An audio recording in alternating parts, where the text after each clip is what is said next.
Right, councillors, we might take our seats so we get started. Thanks, Councillor Flannery.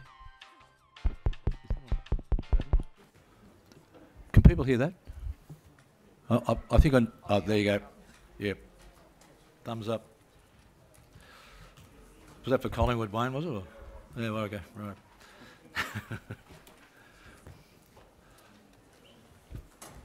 Firstly, welcome everyone to tonight's council meeting, and as you can see, we'll have say a few words about somebody special sitting on my right, which is Mr. Glenn Paterson, who is the new CEO, and I'll talk in a short time about the experience both in council and out in the big private world that Glenn's had and what he brings to our council. But to everyone, welcome to tonight's council meeting, including the press, all those in the gallery, and we remind you that the meeting is being recorded and live streamed to Council's Facebook and YouTube pages. I would ask everyone to please turn all mobile phones to silent mode. Please be aware that a hearing loop is available in the Council chamber. Staff members are able to assist you with this at any time during the meeting. Please remain quiet in the gallery so that everyone can hear the meeting. Anyone disrupting the meeting may be asked to leave. I would also like to remind members of the public watching the live stream that a copy of the agenda and information explaining council meetings can be found on the council website. Tonight you will see that we have 12 reports in open council and 2 in closed council, a transparency rate of 83%. I'd now like to ask everyone to stand for the reading of the prayer as I call upon Pastor Graham Cann from the Berwick Church of Christ to read the prayer.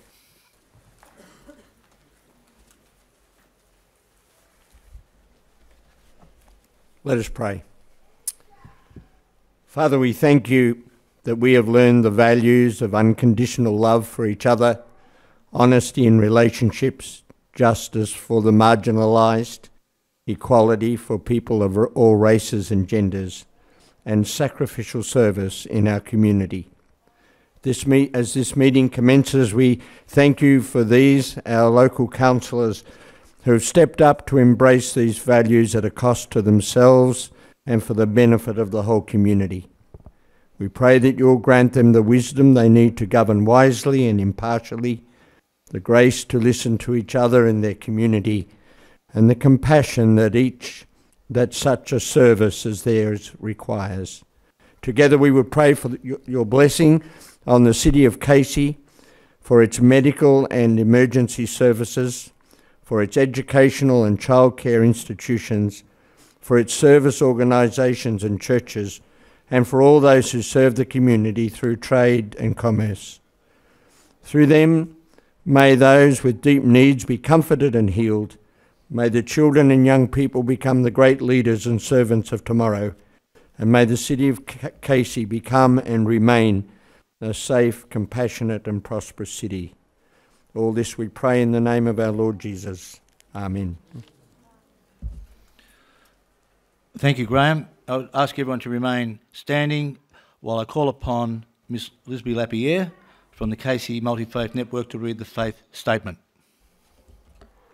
The Casey Multi-Faith Network exists to promote peace, harmony and understanding, and to do so in partnership with Casey Council and the wider community.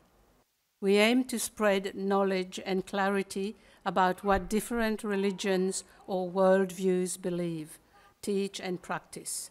We believe that all members of religions and faith have the right to peacefully practice and celebrate their own religion in a shared attitude of friendly coexistence and cooperation with all other peoples.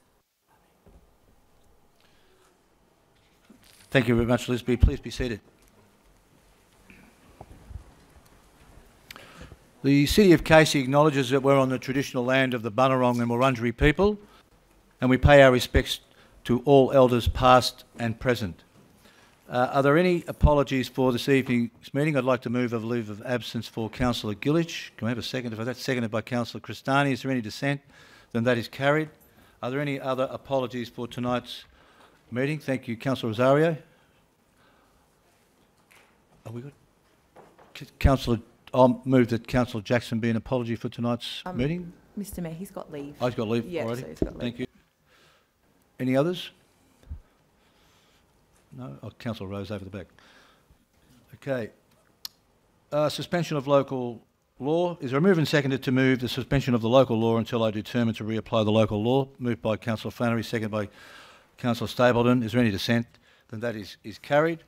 Ladies and gentlemen, as I said at the opening, we have, for the first time in decades, appointed a new CEO, which we think is exciting.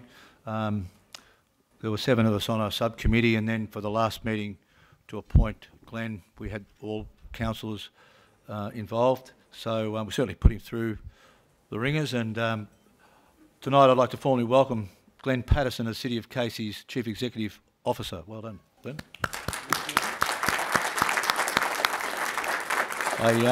I'll just tell you a little bit about Glenn. Glenn joins Casey following 10 years as CEO at Yarra Ranges Shire Council. He's previously been CEO at the Baw Baw Shire Council and the Colac Otway Ranges, so a wealth of experience over a long period of time doing great things in local council. Glenn holds a Bachelor of Business degree, a Masters of Business, and is an accredited Level 2 organisation coach and a graduate of the Australian Institute of Company Directors. And one thing that also made Glenn stand out was he was CEO of Buxton Real Estate for a long time and then ventured out in his own franchise with about 20 people working under him, running a very successful business. So he understands investment, employment and local government, so I think that's a really great foundation to lead Casey over the next 4 years. Glenn has 28 years senior management experience with a number of metropolitan rural councils and has also been Chief Executive of a Melbourne-based property development group owned by property-related business. Glenn brings with him demonstrated capacity to create a positive and progressive workplace with a culture of improvement and innovation. To achieve outstanding advocacy outcomes, Glenn is very well connected to all levels of government, and that is what we need at the moment with our Commit to Casey campaign, and optimise service delivery to the community. So I won't tell you all the things he's done because I'll be here for too long, but there's nothing he can't do. So we're really looking forward to him taking up the challenges of making our city the most livable city. I'm pumping him up here, be quiet. And please excuse the councillors, the executive team. We're going to take a photo, but also hand up if you're Barry for Richmond. You've got a mate over here. So we're going to just take a 5-minute break, if you don't mind, because we haven't had an official photo with Glenn. So I'm going to ask all councillors to come and have a photo with Glenn, and then we'll be right back with you. Thank you.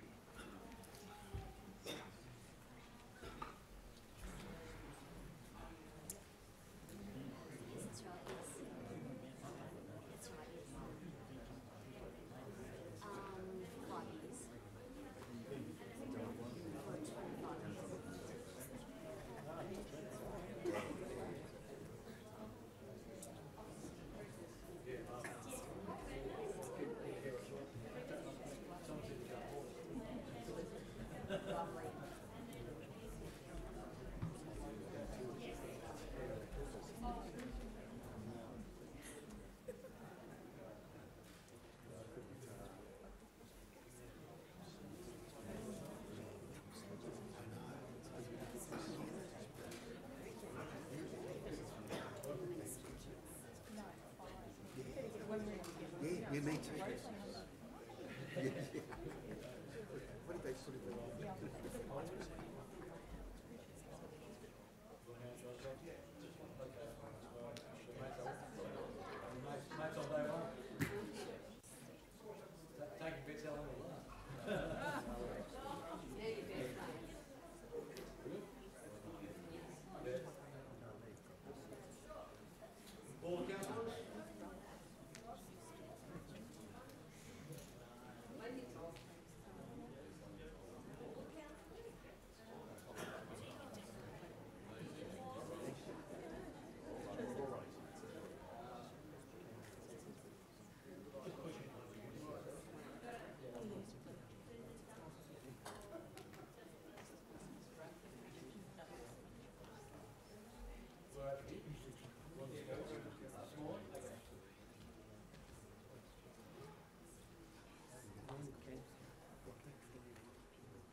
Rex, you right?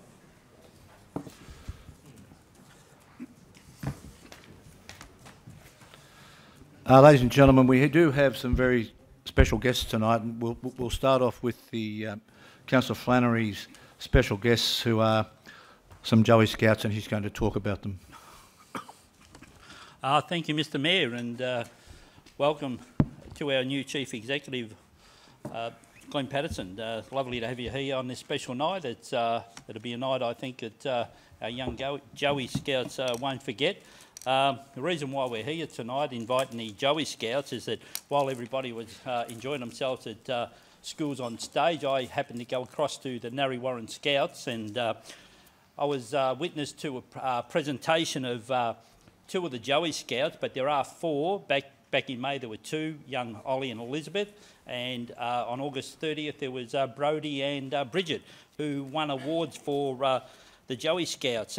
If I can just say what it is, the Joey Scouts is a Promise Challenge Award, is the highest award and to receive a badge. Brodie and Bridget had completed and earned 4 other badges. The 4 badges included Caring Sharing Badge, the Buddy Scheme Badge, and the Environmental Challenge Badge, and the Adventure Challenge Badge. The aim of the challenge is to gain a greater understanding of Scouts' promise and laws, and to learn about Lord Baden-Powell and the history of Scouting. You know, to look at these young boys and girls, I think they're only about anywhere between 7 and 8 or 7 and 9. You look at the future, and these are our future. These young Joey Scouts who will probably move up to Cubs. These awards are very hard to achieve, but these 4 young recipients tonight have earned these badges for persistence and consistency, and by obeying and being respectful to their Scout group. It was a privilege to be invited across there, and I also represented Councillor Aziz and Councillor Castani and Councillor Gillage, because Brodie is from the Narre Warren North Scouts group. Before I call them up to give them a certificate of appreciation, what I would like to say is that there's one particular lady, her name is Lynn. Lynn's been in the Scout movements around the area for about 25 years. Lynn moved down to Mount Martha over 5 years ago. And every night the scouts are on, or the Joey scouts are on, she drives up from Mount Martha, and she's been doing it for the last 5 years. And I just want to pay, I'm not going to give Lynn a certificate, but I just want to pay special homage to Lynn for her service to the Scouts movement and for what she does with these young children by coming up and dedicating her life and her time to the Joey Scouts and to the Cubs and the Scouts whenever it's available. So I really appreciate your time and effort, and also not to take away the other leaders and the other Scout group leaders for the wonderful work that they do for Scouts. What they do is they bring up our young Scouts and Cub Scouts and Joey Scouts to bring them up to be model citizens. And what they do, I just watched the prayer in place, and two of them held their hands up together for their prayer, which was very respectful. And I think the thing is that we're going to have young people like this as tomorrow's leaders. Well, our country is going to be in great hands. So without further ado, I'd like to invite the Mayor to come up with the presentation, and any of the councillors would like to come up with so we can present these certificates. One's to Bridget Shields, the other one is to Brodie Sheriff, the other one Elizabeth Lawrence, and Alexander Young. He prefers to be called Ollie. So I'll ask them to come up, and I'll ask if I may, if it's okay with you, Mr. Mayor, we can bring up the whole Scout, the whole group to come up and get a photo taken with the councillors. Thank you.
Thanks very much for that, Councillor Flannery, and well done to all the Joey Scouts. I think they're all off to bed. Have you done your reading?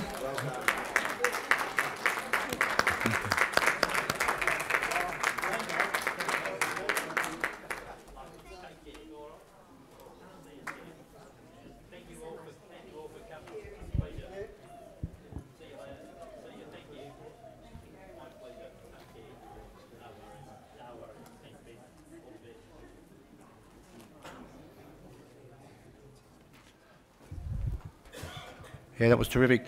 We also have some other special guests tonight from Timor-Leste. We've had a relationship with Timor-Leste, Wayne, for 20...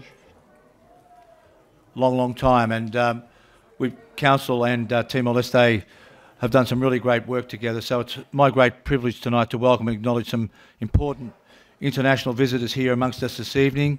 Senor Jose Martino dos Santos, the President of the Emira Municipality. Do you mind standing up, Jose? And Senora Nomia Jimenez, Head of Early Childhood Development in Emira.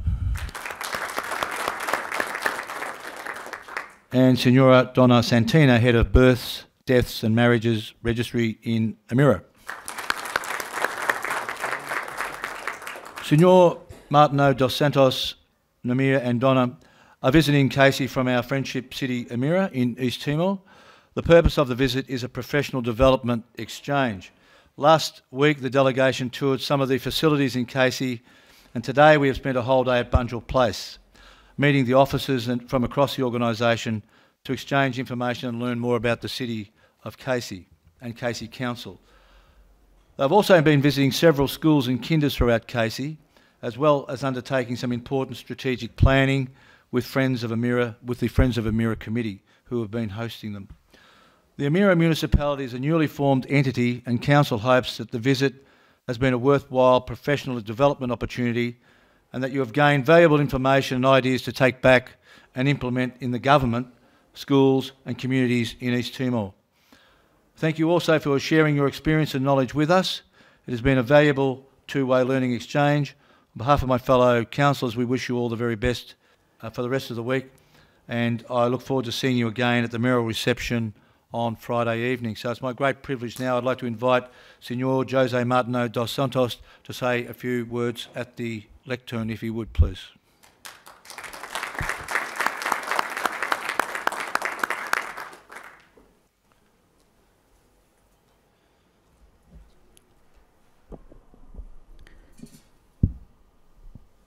Thank you for the opportunity. Excellency Mr. Mayor, members of the council, city councils, President of Friends of Emira, Mr. David Ellis, distinguished guests, ladies and gentlemen. Permit me to say some few words representing people of Emira, the scholarship students, group of women, and some students in university that benefited by English Language Study Center.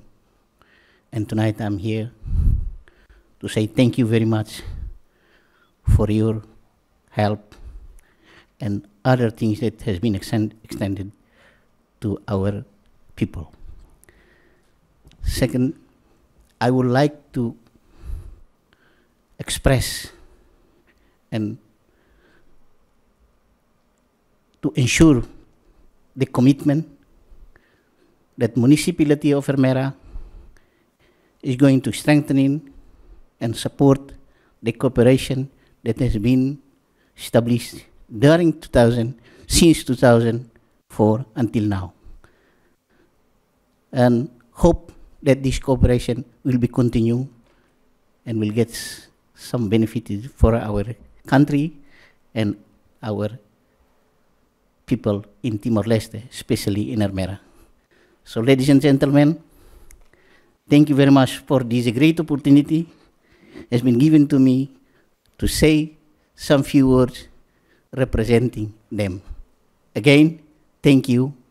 Good evening. Thank you, Jose.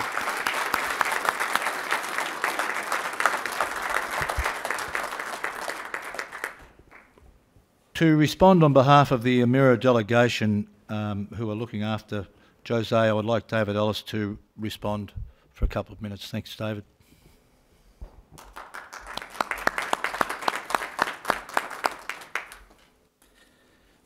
Thank you, Mr. Mayor. On behalf of the Friends of Emira, we've been delighted to host our visiting delegation, and we welcome them as guests of the City of Casey. It's been a professional development week with meetings with donors and supporters, meetings with council and state government, and connecting with friends. Amera is a municipality of 127,000 people, 56% of those who are under the age of 16.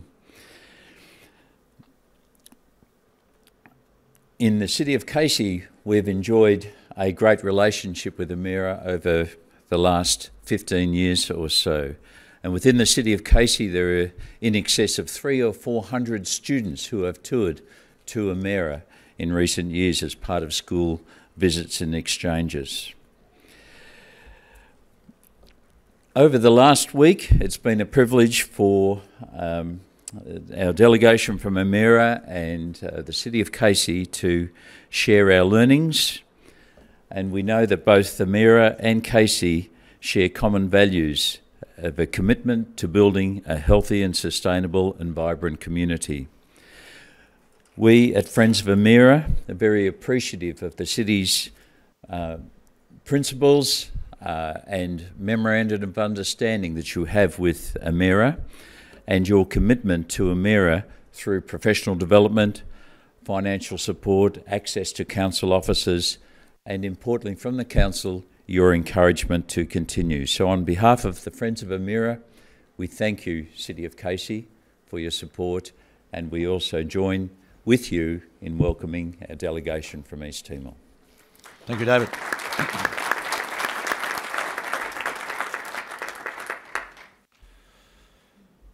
So I would have the pleasure now of giving a certificate of recognition to Jose, and we'd like to get a photo with all the delegation and the members of the Amera delegation over in front of the flags, if that's possible.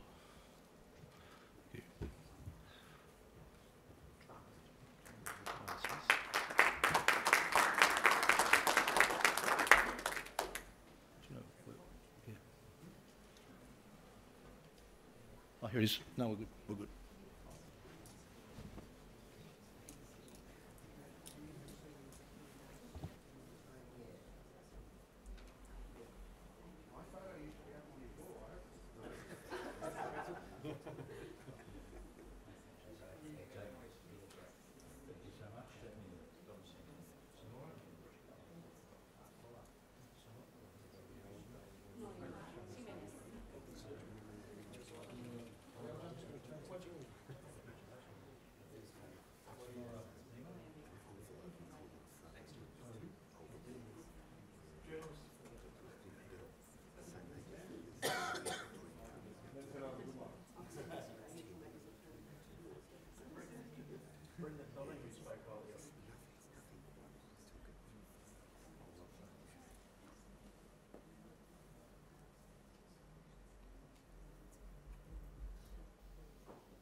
Yes, so thank you to our Amera delegation and our special guests, and we look forward to seeing all councillors and all our special guests and delegation on Friday night. It'll be really good to celebrate our long relationship, which is doing great things for both of us. Next we have a certificate presentation for Mr. Stephen Archibald. Tonight we have Stephen Archibald and his wife Sherry in the gallery. Mr. Archibald has been invited to attend in recognition of the community leadership he has shown for his local Narre Warren North community and Casey as a whole. Mr. Archibald presented to Council late in 2016 and again in early 2017 and identified several issues regarding safety in his local neighbourhood. These included burglaries, antisocial behaviour, perceptions of public safety. To address the unmet community need, Mr. Archibald undertook the following actions. He worked closely with police and our community safety officer to identify local issues, hosted a local community barbecue in February 2017 that was attended by approximately 40 people, including Councillor Cristani, provided an opportunity for people to meet and greet with their neighbours, developing local community telephone tree network, conducted a local area safety and lighting audit with council staff, initiated air horn as an in-home deterrent, purchased 20 plus and passed these on to neighbours. Mr Archibald is one of the inaugural Community Safety Committee members from April 2007 and unfortunately has notified us of his resignation from the committee due to pressing work and family commitments. So on behalf of Council, I would like to thank you for your commitment and fellow residents and commend you on your efforts in encouraging a sense of civic pride and engagement, and I'd like you to present you with a certificate of recognition for your work in our community. Sorry. And I know Councillor Cristani knows you well and she wants to say some congratulatory words as well. Thank you, Mr Mayor, and through you I'd like to thank Stephen Archibald and his wife Cherie for your tireless efforts. And as the Mayor said, you have served the community so well. It all started when your street was invaded by burglars in the middle of the night, at 2 o'clock in the morning, I believe, and several houses were targeted, including your own. So Mr Archibald is an ex-Army reservist. He's also a long-standing member of the Narre Warren North Community Association, and I knew Mr Archibald previous to this occurring, but the way you stepped up and rallied the community and introduced the air horns, got the communication going, and pretty much single-handedly brought the community together, and that the way you did that is then modelled elsewhere for issues such as that. So getting neighbours to talk to each other, and the air horn, if you don't mind, we might get one. We might need it later in council tonight. But it just the way you did that. Perhaps when the police delayed in getting there at times, you were able to give some assurance that there was something that the residents could do. So we just want to thank you because you came on the safety committee as well, which I served on, and Councillor Saray and Councillor Gillage. I know there's another councillor here, but thank you for your long-standing service to us, those with a young family as well, with a 3 and a 5-year-old, but they were much younger back then too, to be able to do that, come and serve us further. And like the Mayor said, we took some of those ideas and we were able to really build upon them. So thank you very much, and thank you to Nick also for his input. There you are. And yeah, so this is a formal and a public thank you, and the Mayor will give you a certificate. Thank you.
And isn't it great when we hand out recognition to people doing unbelievable stuff? So we have one more, Steve Warland. I would like to welcome and acknowledge Mr. Steve Warland. Steve is the coach of the Fountain Gate Under-18s Youth Girls Football Club.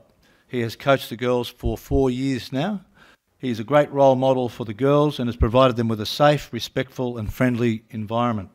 Steve teaches these girls by encouraging them to help younger kids learn Auskick from role models like themselves. He encourages the girls to help with fundraising efforts for the club and teaches them long life lessons in teamwork and individual strengths. He is an exceptional person that enriches the community and the club. So, Steve, please accept this certificate in recognition of your commitment to our community. And I think, Councillor Flannery, you want to say a few words because you've had a lot to do with the club? Yeah, thank you, Mr Mayor. Look, I'd like to also congratulate Steve. You know, with the Narre Warren Football Club juniors. I was over there a week ago, and they did a presentation for all the junior clubs and also the under-17 football club. You know, I think it's outstanding that they get out there, and that yet again, this is a prime example of what they do for volunteering, and without volunteers, communities just wouldn't be able to grow, and the volunteers just do an outstanding job, and without them, as I said, we wouldn't exist in our communities. But Steve, with the under-17s, I was there last week when they did their presentations, and what you do with all the young children, also with, I think it's Auskick, and I think that it's an outstanding job that you do over there at a small ground. You don't have that many children there, but what you do over that area is a remarkable job. And I do know that with their club, they're a very close-knit club, and they said even if the girls move on or go elsewhere, you know, they've always said that they can stay in contact with their coaches, and if they need somebody to talk to, they can come and talk to their leaders, their mentors, their coaches, and they'll always have an open ear for them and somebody to come and have a chat with. So, you know, it doesn't mean to say they have to go talk to their friends or whatever, but they can come and talk to their coaches who they have a close bond with. And I only think that with Steve at the club, it's only onwards and upwards for the Narre Warren Junior Football Club. So congratulations, and on behalf of Casey, well done. Yep. And Councillor Flannery, can you give us a really enthusiastic in the microphone, "Can the Gators"? Can the Gators! And we might ask Steve to come out the front, and your lovely partner, if you choose to do that. No?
Councillors, are there any other items for suspension of local laws?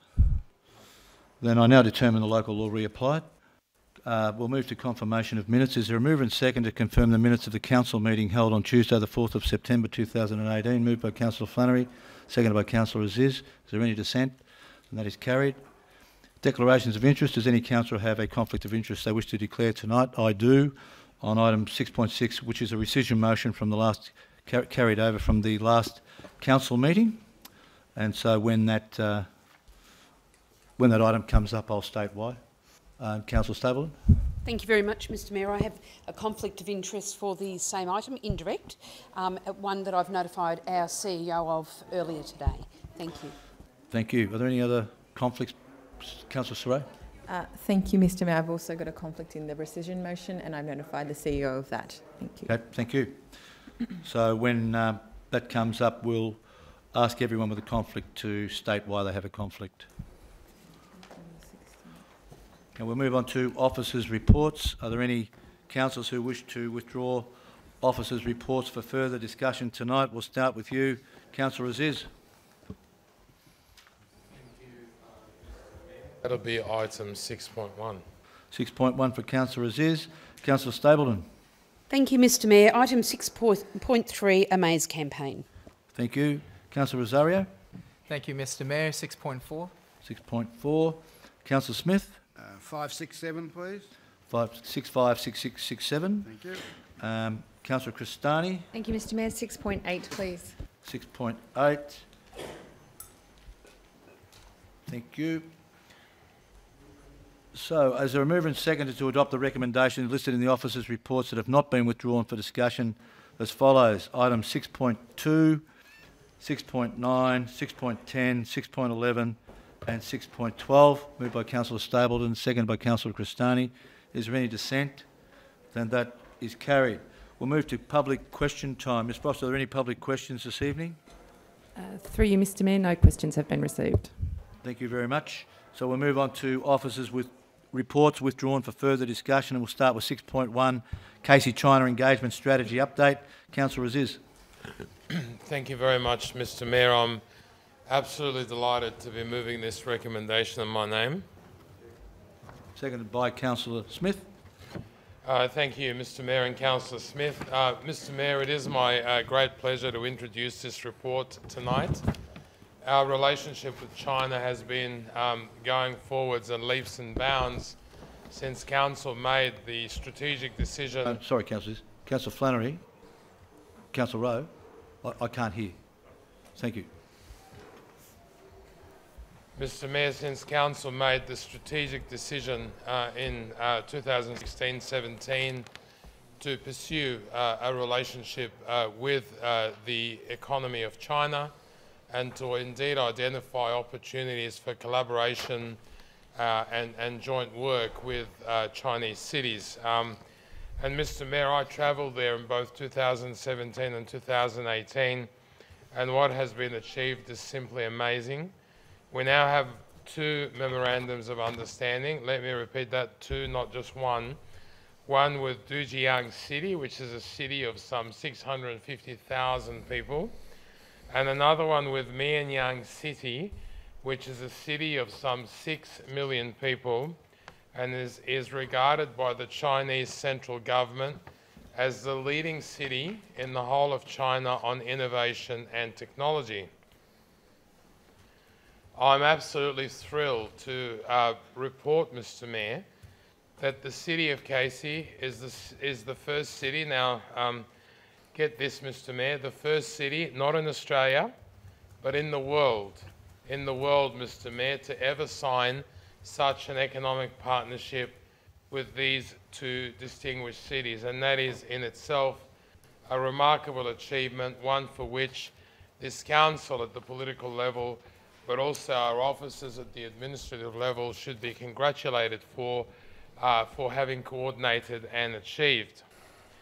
And since the signing of those MOUs, and they were both signed in April 2018. One was signed by myself in my capacity as Mayor Emeritus. The other one was signed by Councillor Smith in his capacity as Deputy Mayor. Since they were signed, we have kept each other with updates and events, and we're constantly looking to identify projects on which we can collaborate. The City of Casey, Mr Mayor, under the Casey-Cardinia regional banner, has delivered a regional showcase at Fine Food Australia, which was held last week at the Melbourne Convention and Exhibition Centre. The exhibition was a great success, and the Victorian State Government has taken a Chinese delegation to visit our stand and has attempted some of the produce that we had on display. Some of the buyers have shown great interest in our brands, and as we know, we sit at the cusp of the Bunya food belt, which feeds, of course, not just our region, but indeed the whole of our nation. And so Casey and Cardinia are both strategically located to take advantage of our geographical proximity to that belt. We've also used the Fine Food opportunity to promote the City of Casey's WeChat account, and we've now received an additional 70 followers, including business support officers from the Victorian State Government, from Hong Kong and from Shanghai, and from the Chinese importing community, and also from export consolidators. We're also now looking, Mr Mayor, at further progress that can be achieved on the Lantern Festival. Funding remains to be a major issue, but Casey will continue to pursue this opportunity, and we need to engage further with an event company that can identify the cost and risk management aspects and selling points for this festival, and it will continue to be important to attract sponsors. The final thing that I want to touch on, Mr Mayor, and it's not touched in the report, but it's something that Councillor Smith and I certainly have very close to our hearts, is this concept. You've got 40 seconds. Can you finish in 40? Happy to go for 2 minutes. Moved by Councillor Stable and seconded by Councillor Smith. Any dissent on 2 minutes extension? That's carried. Continue on. This concept, Mr Mayor, of the Australian milk bars. Now, Australian milk bars, they're something that have gone out of existence in Australia over the last 2 decades or so because of the prevalence of 24-hour-a-day convenience stores and supermarkets and so on. But in China, they denote something entirely different to what the words may actually stimulate in our minds sitting here in our nation. Australian milk bars are basically retail distribution companies and outlets in China that sell Australian milk products on the Chinese market. And they range from baby milk powder to adult milk powder to yogurts to a whole range of other produce. And when we went to China, we learned that the Australian milk bar distribution outlet had only started in China in 2017 and had been operating for some 12 months only, Mr Mayor. But back then they had something like 70 different outlets throughout the entire mainland China. And they were very keen, Mr Mayor, to explore possibilities of opening up an A to Z manufacturing plant in the city of Casey because of Casey's geographic proximity and strategic location very close to the Gippsland region where most of the fresh produce and most of the raw products would come from. And so this is another option which, if pursued, would create thousands of jobs straight away and would continue consolidating a remarkable export market for our nation in China and create the jobs locally. And so this is one area where the officers are going to be exploring amongst many, many others. When I met, Mr Mayor, with the China-Australia Chamber of Commerce, they told us in no uncertain terms that notwithstanding the winding up of the mining boom, that China held the secret and the key to our country's economic prosperity for the next 100 years. There are huge opportunities in the digital economy space and massive opportunities in smart cities and technology. We are beginning... Two seconds. We are beginning something very exciting, Mr Mayor. Thank you very much. Question? Any questions or dissent? Councillor Smith. Question, Mr Mayor, are you aware? One of our a very major contact we made in Chengdu was the Australian Consul General, Christopher Lim. And I've maintained contact with Christopher. We correspond quite regularly because he's a very interesting Australian, Malaysian, Chinese. He's got a whole mixture. But I have to point out that sometimes the relationships like this that we're forming have other benefits. I've been working with a young Chinese lady in my work at the hospital who was returning to China yesterday, and there was a great concern about her accessing medical services in Beijing, where she was going to go for the next 6 months. And Christopher was able to use his contacts in diplomatic circles and to come up with some contacts for us to be in touch with in Beijing to provide us some support. So, that's a side benefit. I have one question to Mr Wilkinson, and that's about I was interested to read about the Sister Cities Youth Music Festival again. Is he? Oh, there he is. Sorry, I'm looking for you up front.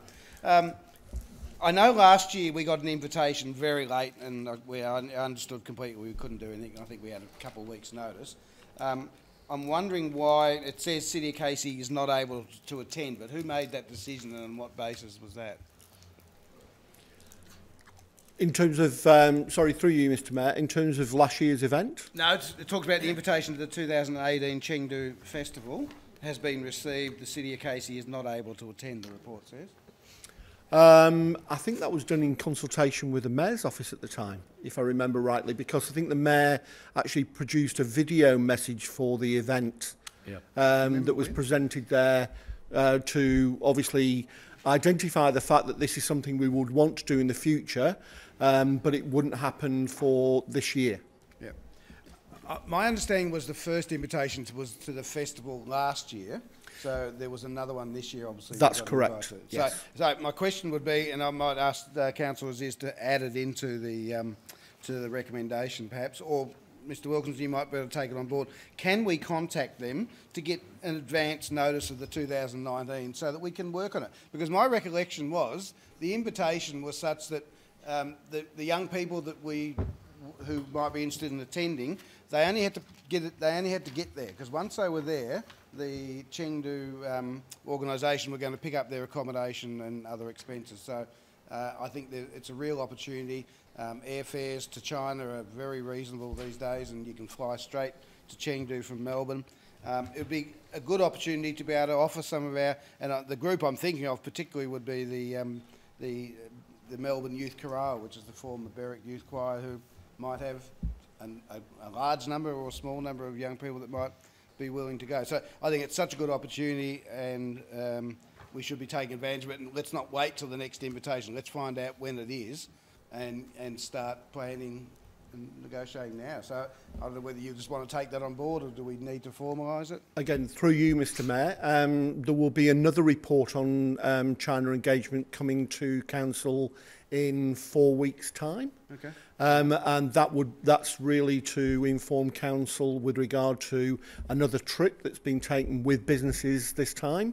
So the focus is on business-to-business activity. So I think we've got about 6 businesses locked in at the moment, up to 10 we're looking to take. But when reporting that to Council in 4 weeks' time, we can cover off on what you just requested, Councillor Smith, and incorporate that within that report. Cool. Councillor Flannery. Yes, Mr Wilkinson, through you, Mr Mayor, sorry. Since we've been going over to China, I just want to ask a question. What monetary value have we been invested, has been invested in the City of Casey? There's been no direct investment at this stage. Bearing in mind this engagement has really only been operating for just over 12 months, and it would be highly unusual to get direct investment in such a short period of time. But in reference to what Councillor Aziz mentioned with regard to the Australian Milk Bar, the owner of that business in China has been invited over on a couple of occasions and still yet to visit. But he has been presented with 2 sites, for example, one in Cardinia, one in Casey, for a potential investment very soon. Now, if that is achieved, and it's if that is achieved, that will be, as Councillor Aziz referred to before, quite a significant investment in the region, and would be of significant value. We're talking about millions of dollars, obviously, from that point of view. So I would hope if that comes off, that would be a very good example to show both Council and the community as a whole that the engagement with China and the potential for new investment is a significant one. Councillor Aziz had his hand up, then Councillor Smith. Thank you, Mr Mayor. I've got a further question to Mr Wilkinson, following on from Councillor Flannery's question. Mr Wilkinson, you and I travelled together to China in 2017. Unfortunately, you weren't with us in the 2018 trip, but undoubtedly you would have had feedback from your staff in relation to what transpired on that trip. Are you able to inform the Chamber of the sort of feedback that we've had from both the Australian Consul General in Chengdu, as well as the Australian business community resident in China,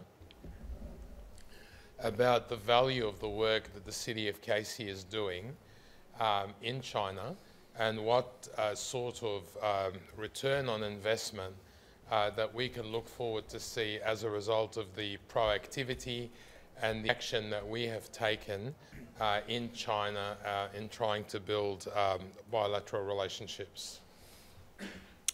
Again, in answering through you, Mr Mayor, in answering Councillor Aziz's question, but the feedback from government sources, and I'm talking about Australian government sources, Victorian Government Business Office, and also the consulate in Chengdu, is that they were very complimentary with regard to the approach that the City of Casey has been taking in terms of its engagement with China, in the sense that it is important and very important to develop relationships over a period of time, over a long period of time. And you will recall that I have actually briefed Council on at least 2 occasions where I have indicated that it is important to understand that things will not happen overnight, that this is a long-term strategy, and if we keep with this and we keep the engagement going, then there is no doubt, and that's borne out by the views of, as I said, the Victorian Government Business Office in Chengdu and also the consulate there, that we will reap the rewards in terms of investment and business-to-business trading between businesses in the Case Cardinia region and those in China as well, which would obviously benefit our businesses and add to our key priority in terms of delivering new jobs in the Case Cardinia region. Further question. Further question. Further question? All right, I'll take that and then Councillor Smith. Thank you very much, Mr. Mayor. Mr. Wilkinson, thank you so much for your answer in relation to that question. Just a further question. Would it be your recollection, Mr. Wilkinson, that initially that you would perhaps a little bit sceptical about the pursuit of this bilateral relationship with China before we travelled there in 2017 and before you saw the work that transpired there in 2018? I would be grateful if you could inform the Chamber as to what is your mental disposition at this point in time in relation to the work we're doing in China. Through you, Mr. Mayor. Wow, that's an interesting question. Thank you, Councillor Aziz. My mental... anyway, we won't go there. We won't go in terms of my mental capability, but... not capability, disposition. Your disposition, my mental disposition. Councillor Aziz is absolutely right. I think I was quite open in my view, in my scepticism with regard to engagement with China. I didn't feel at that moment in time when that was being discussed by Council that it should be a priority that this Council should be looking at that time. Having now been involved in the process for over 18 months, a bit longer, it is clear from the responses we've had from the Chinese local councils that we've been working with, from the Sichuan state government, but more importantly from businesses located in China and the business community as a whole, including the Sichuan Chamber of Commerce, that there is a lot of interest with working with the City of Casey to have investment flow from China into Casey and the other way around, and to mutually benefit businesses in both countries. So I'm certainly of the opinion now that the engagement, if done properly over a prolonged period of time, will result in significant economic benefits to the region. Before we go to Councillor Smith, is there any dissent on this? So is there a need to go on with 2 or 3 more people talking about it? But I'll take Councillor Smith if you want to go again. Oh, are you aware, Mr. Mayor? No, just a quick one. On the Australian Milk Bar, when we were there earlier this year, I led the delegation in the meeting with the second meeting with the Aussie Milk Bar. This time we met with the actual owner. And he left us with absolutely no doubt that he is dead keen to come to Casey. There was no shadow of a doubt. He gave our officers a couple of tasks to do to investigate, and I believe we've done that. So it's back in their hands. We might just need to remind them, but they were certainly keen. They were talking, when we were there, they were talking about coming within weeks. Like they are really keen to do it. And hearing it from the owner of the business, Councillor Aziz talked about they had 70 outlets within the first 12 months of their operation.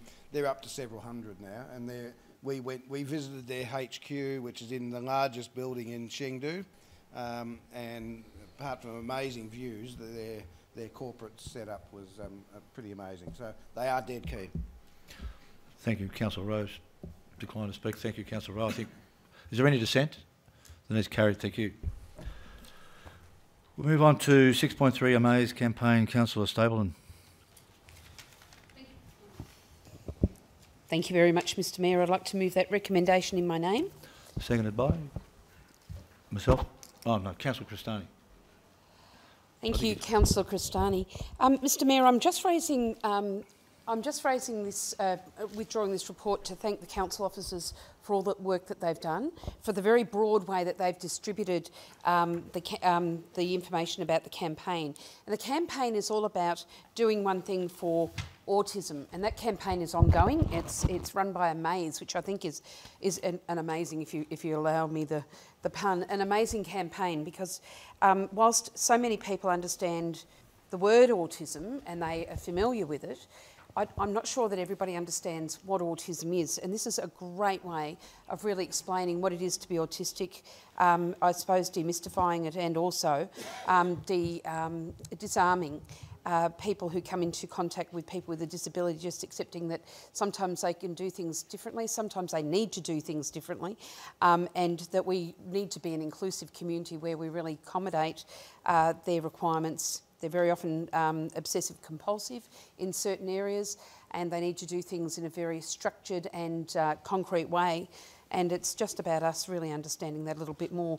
I had the pleasure of speaking with Colette McMahon, who does a wonderful job with the Bunjil Theatre, and she spoke to me about some productions that are going on in the theatre that are they've got a particular term, but what it is essentially, Mr Mayor, is they're actually having productions that lights on, no unexpected loud noises, just an environment that is really friendly for children with autism, which I think is fantastic. And lo and behold, I happened to be travelling into the city with Ashok Rao the other day, and he was telling me that he's with a local Lions club, and they do an amazing amount of work for people with autism in that club. In fact, there's a walk this Saturday, I think, from memory, at Gels Park. So here's some discoveries about people that in our organisation that are doing some amazing things for autism. And we've got Mr Shorten did an amazing job in getting all the information out about this particular campaign. I hope that it's reached the hearts and minds of everyone here, because we never know when we're going to come into contact with autism. We never know when we're going to find autism in our family. And understanding it is really the dispelling factor in helping us to not only understand people with autism, but to coexist side by side. I think everybody knows that I have a son who's got autism. He does things very, very differently. We've got our own little world at home, but it's a great one, because I learnt to understand how my son thinks, and I had learnt to go into his world instead of expecting him to necessarily come into mine. So I just wanted to say thank you very, very much to Mr Shorten, and as well as the council officers and Shorten. I'm sorry, Shorten. Got you elevated. Sorry about that, Gerard. And to thank my fellow councillors for supporting this campaign, and I hope it continues, and I hope everyone benefits from it. Thank you. Are there any questions or dissent on the matter? That is carried. Thank you. Councillor Stapleton. 6.4, Casey Community Local Law 2018. Councillor Rosario. Thank you, Mr Mayor. I'd like to move that in my name, please. Moved by Councillor Rosario, seconded by Councillor Rowe. Thank you, Councillor Rowe, and Councillor Cristani, you had a hand up as well, waving about. Appreciate the support.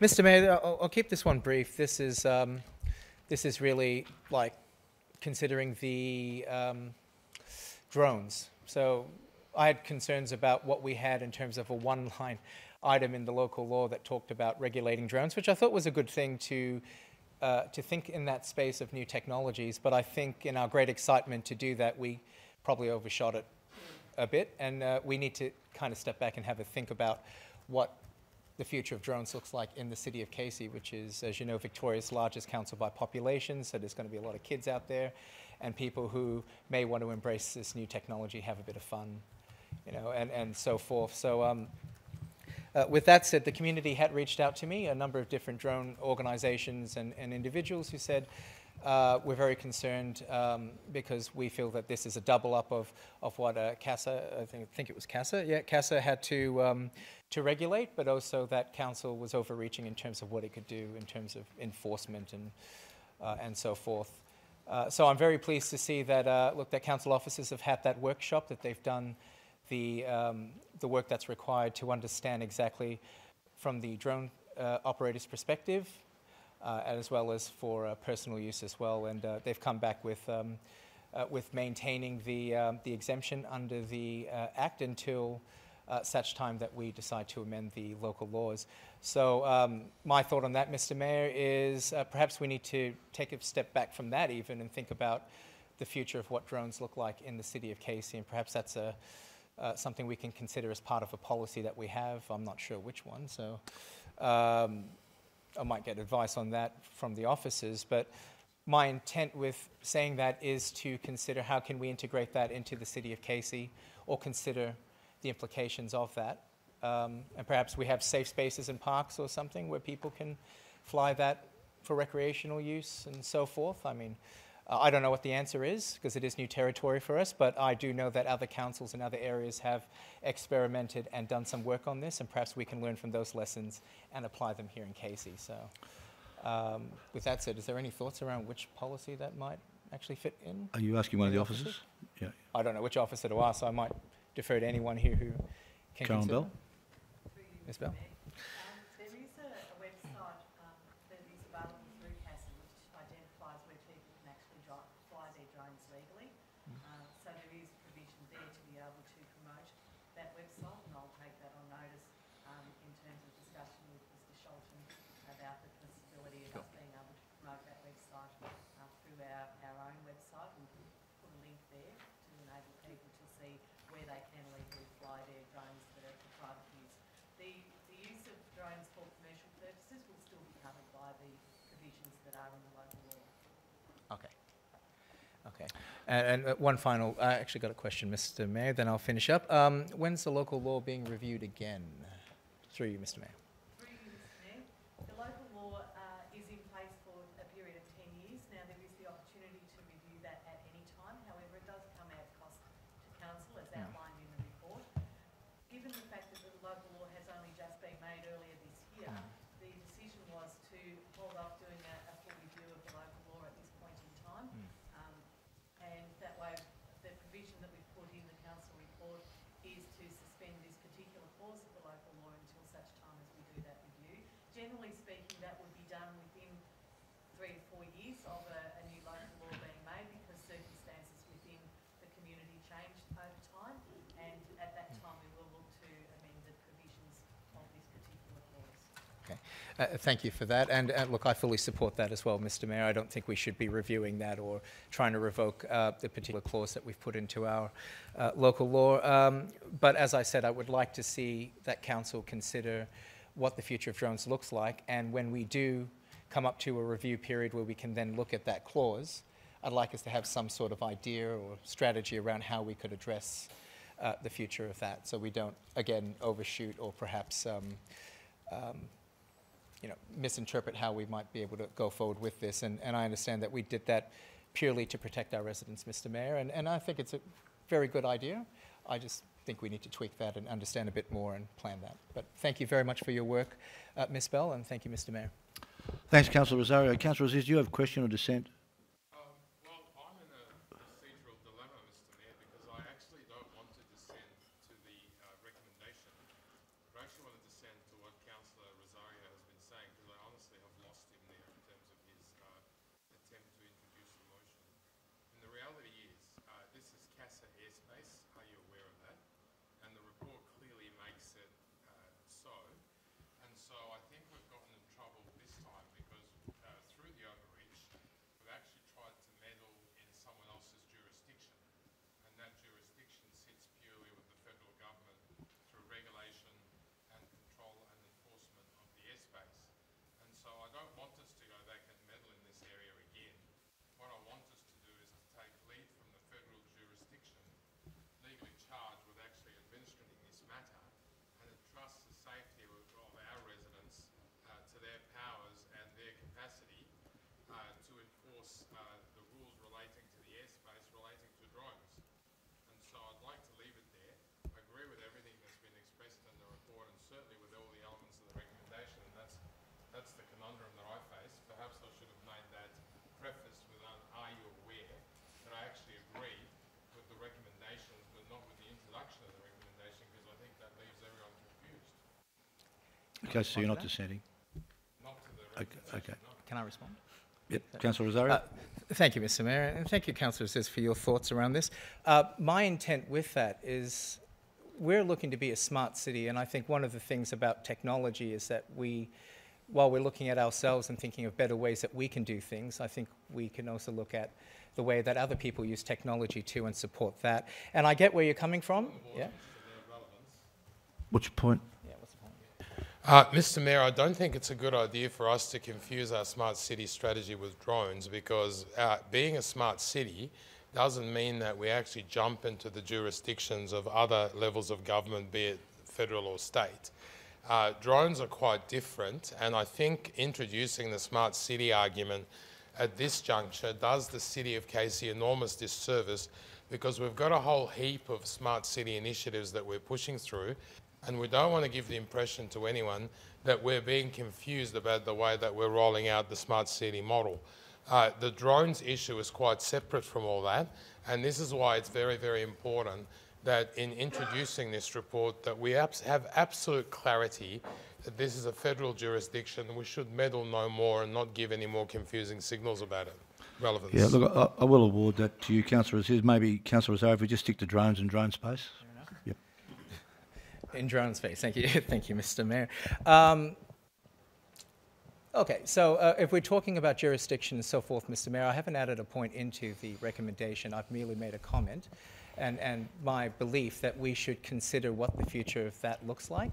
And how that takes shape is something that we can talk about and something we can discuss offline. I can give my thoughts around that. But I wasn't intending to make that a point today to actually enforce that as part of our future considerations. But I believe that we have an obligation to think about those sorts of uses and to, in my opinion, give that responsibility to someone else. Now, I don't think that we are necessarily, I'm not advocating that we actually cover or overlap someone else's law, but certainly if there are opportunities where we can embrace technology or at least take a look at the options, I think we should explore that.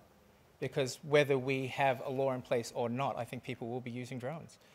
And I think it would be good for us to understand what those applications could look like in our community. But I think the point Councillor Aziz was making is it's not our jurisdiction. And Ms Bell, do you take that on board? What are your views on that? Is it with the local law being amended, have you taken on board what Councillor Aziz has said? Microphone. Can't hear you, sorry. Microphone. Through you, Mr. Mayor. We have certainly taken that on board in terms of both the legal advice that has been provided to council officers and also the feedback from the community. The provisions that have been outlined in the regulations by CASA certainly regulate the airspace. There is some question as to whether there's also the potential for a local law to cover aspects of the provisions that are not covered by the CASA regulations, particularly in relation to the nuisance provisions that are created by the use of remote piloted aircraft. That being said, when we come to the point of reviewing the local law, the question around drones is just one question around a raft of technology changes that will be potentially impacting our community in years to come that we will need to consider in terms of the amenity of our local community and how that technology potentially can impact it from a nuisance point of view. So we will consider that when we do the review of the local law. Okay. Good. Is there any dissent on the matter? And that is carried. Thank you. Moving on to 6.5, Bunjil Place. Councillor Smith. Mr Mayor, I'll be moving the recommendation. Seconded by Councillor Aziz. I'll be very quick. In 2014, Deloitte did a report to Council about the Casey Cultural Precinct and the operating model analysis. And it recommended the establishment of a Bunjil Place Arts and Cultural Advisory Committee. We're now getting that in place. Slight name change to be more appropriate to what it is and not to confuse it with our Arts and Cultural Advisory Committee as well. And it'll be made up of representatives from the arts and the cultural community with the purpose to make recommendations about the activation of the precinct. We all know how well this precinct is activated, but there's always room for improvement. So let's talk to the people that are in the know who are outside of our organisation. In October 2017, we endorsed the membership of this group. There has been some changes due to people's circumstances changing, so we are proposing some replacements, and we're also seeking some extra members for two vacancies. So it will have 6 high-level arts, industry and business reps, a member of the Council's Arts and Cultural Advisory Committee, yourself and myself, Mr Mayor, and the committee will meet 3 times a year, and the first meeting is in late October. So I'm certainly looking forward to working with that Bunjil Place Precinct Advisory Committee. Thanks, Councillor Smith. Are there any questions or dissent? And that's carried. Thank you. Stand up again, Councillor Smith, as we move into Arts and Cultural Advisory Committee. Yes, Mr Mayor, moving the recommendation, and just a couple of comments. You're moving the recommendation? Yes. Seconder? Councillor Rosario?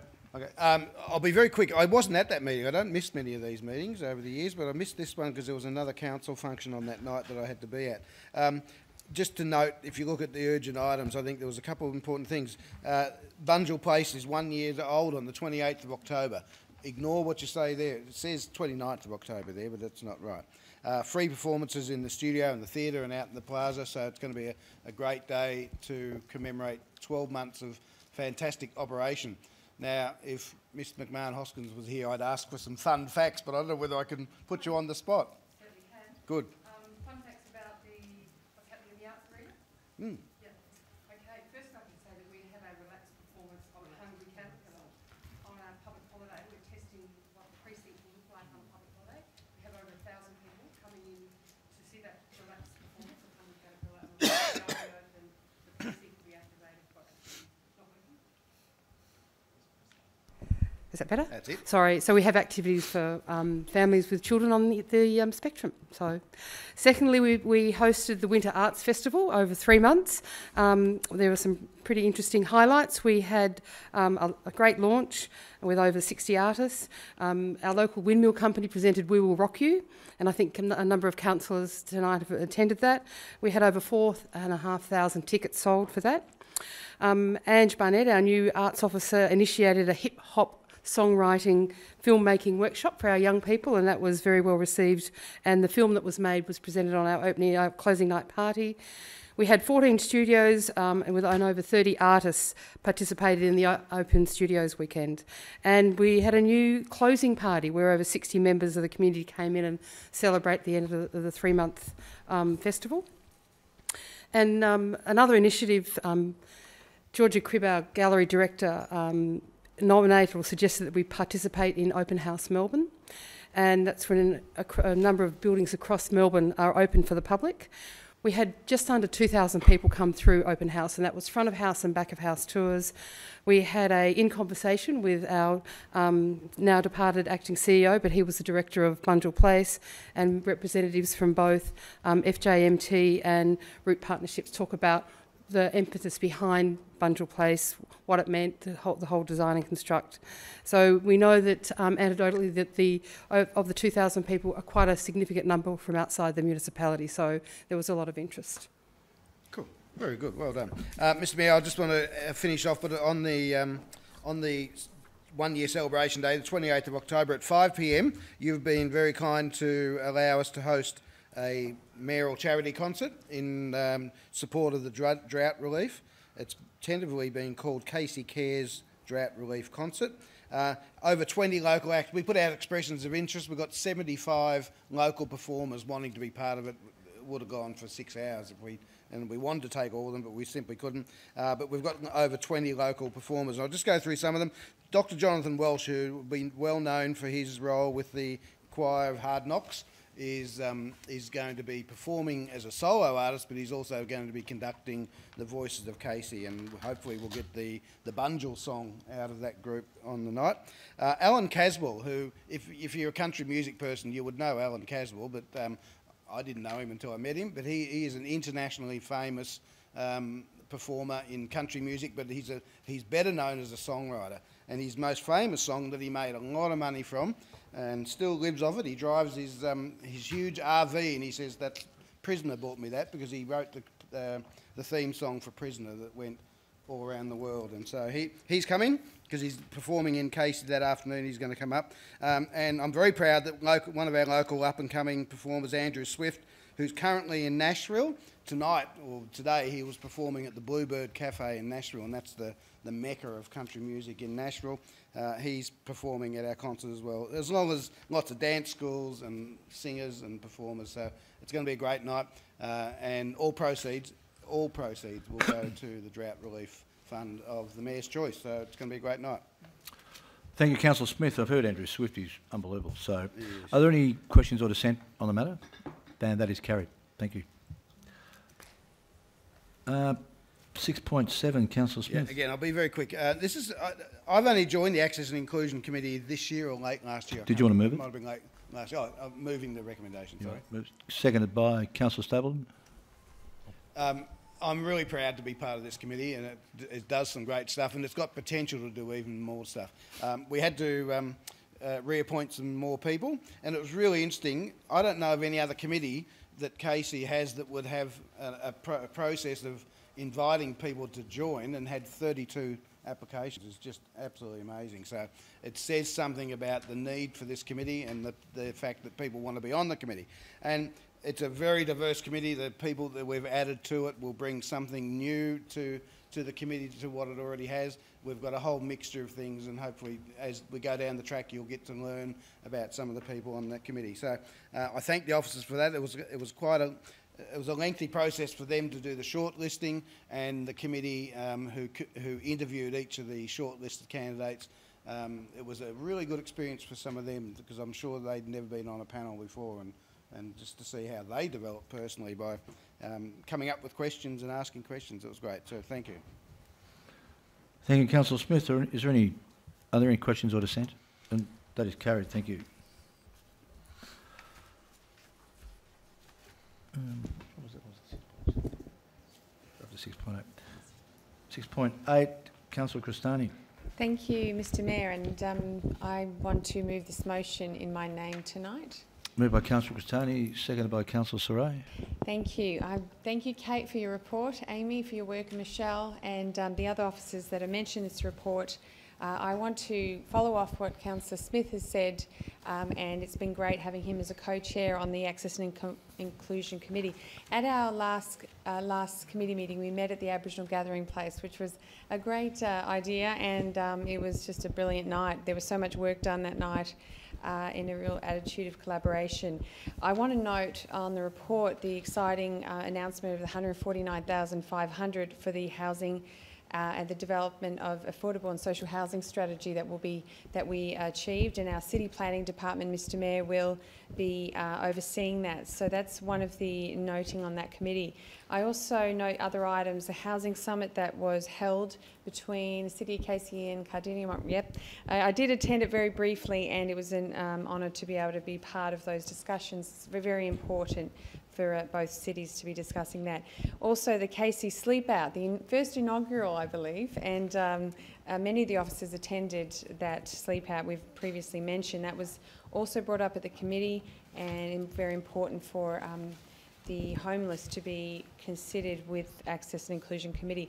Also, Jessica Moody, newly created position for Arts Access and Inclusion Officer, spoke at the committee meeting that night, and already doing brilliant work after, I believe, 4 months of being part of the organisation. She advised on items of improvement for accessibility. So for Bunjil Place, I believe she noted some items of improvement. Inclusion Melbourne presented that night, Mr Mayor, and they have been in the, they've been a 70-year-old organisation with their latest work, which has included all abilities residents to be included in mainstream workforce instead of just sort of kept aside in a building somewhere on a weekend. They actually made significant strives to include them into mainstream workforce, is what many of them want, and incredible stories that they brought up. So they're looking for a base in the City of Casey, and we'll continue officers' discussions in order to get that underway for help assist them with that. Michelle Williams, thank you. She's our Inclusion and Wellbeing Coordinator, and also we mentioned the report Access Audit is being undertaken by Mark Dibsdale.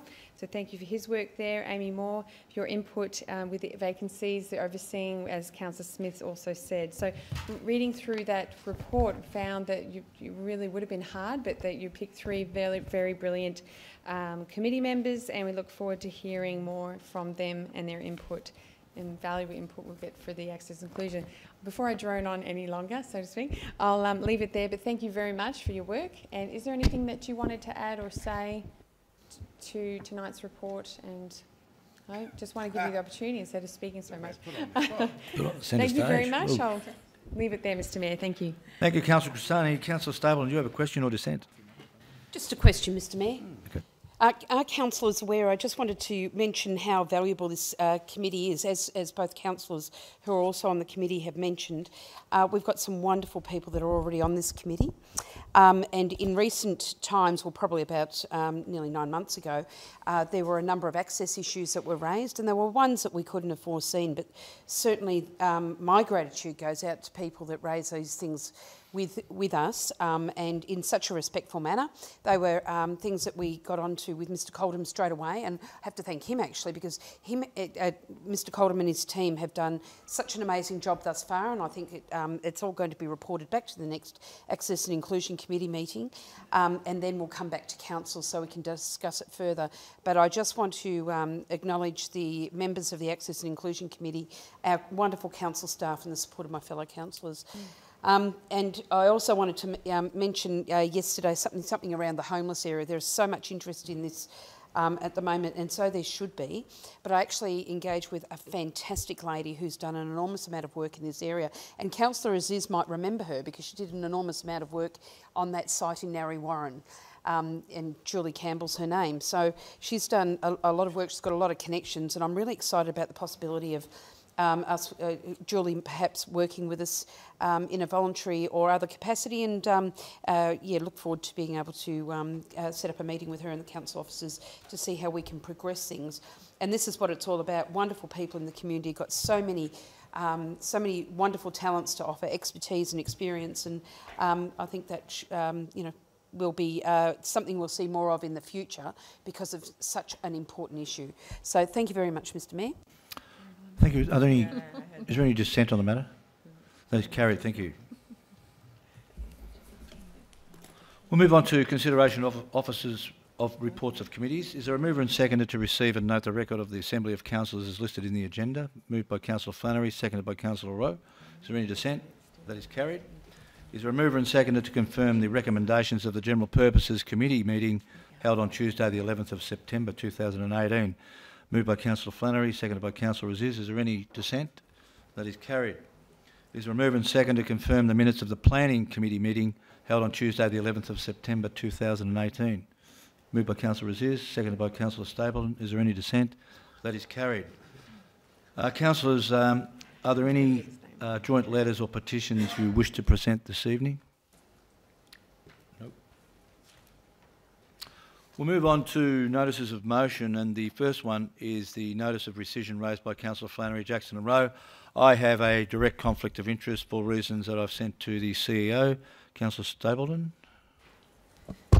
Thank you, Mr Mayor. I too wish to declare an indirect conflict of interest. The class of interest is indirect by indirect financial interest, as indicated to our CEO earlier today.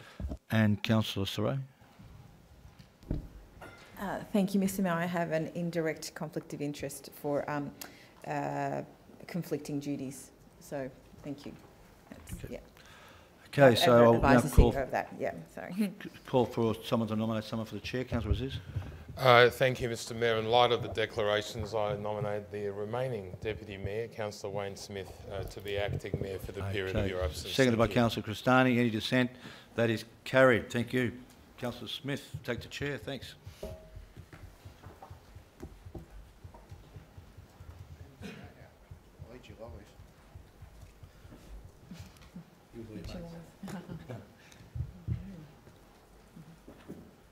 I'm a bit shorter than him. Try and get the chair up. Maybe not. This side? Yep. It's all right. Okay. I haven't got my agenda. I left my agenda over there. So there we go. there was a rescission motion lodged. Who is moving that tonight? Councillor Rowe. Councillor Aziz, a seconder. Yes, thank you, Mr. Acting Mayor. In light of previous discussion and expediency, I'll actually be seconding Councillor Rowe's rescission. Thank you. Okay. So, is there any dissent? That's probably the first thing. Can I just... Yeah? Mr Mayor, through you, Deputy Mayor. Councillor Aziz, are you foreshadowing? Yes. I was about to mention that, but thank you, Councillor Cristani, for beating me to it. I wish to foreshadow a further motion, irrespective of the outcome of the rescission motion. Okay, thank you. Is there any dissent then? There being no dissent, Councillor Rowe, do you want to introduce? Yes, I do.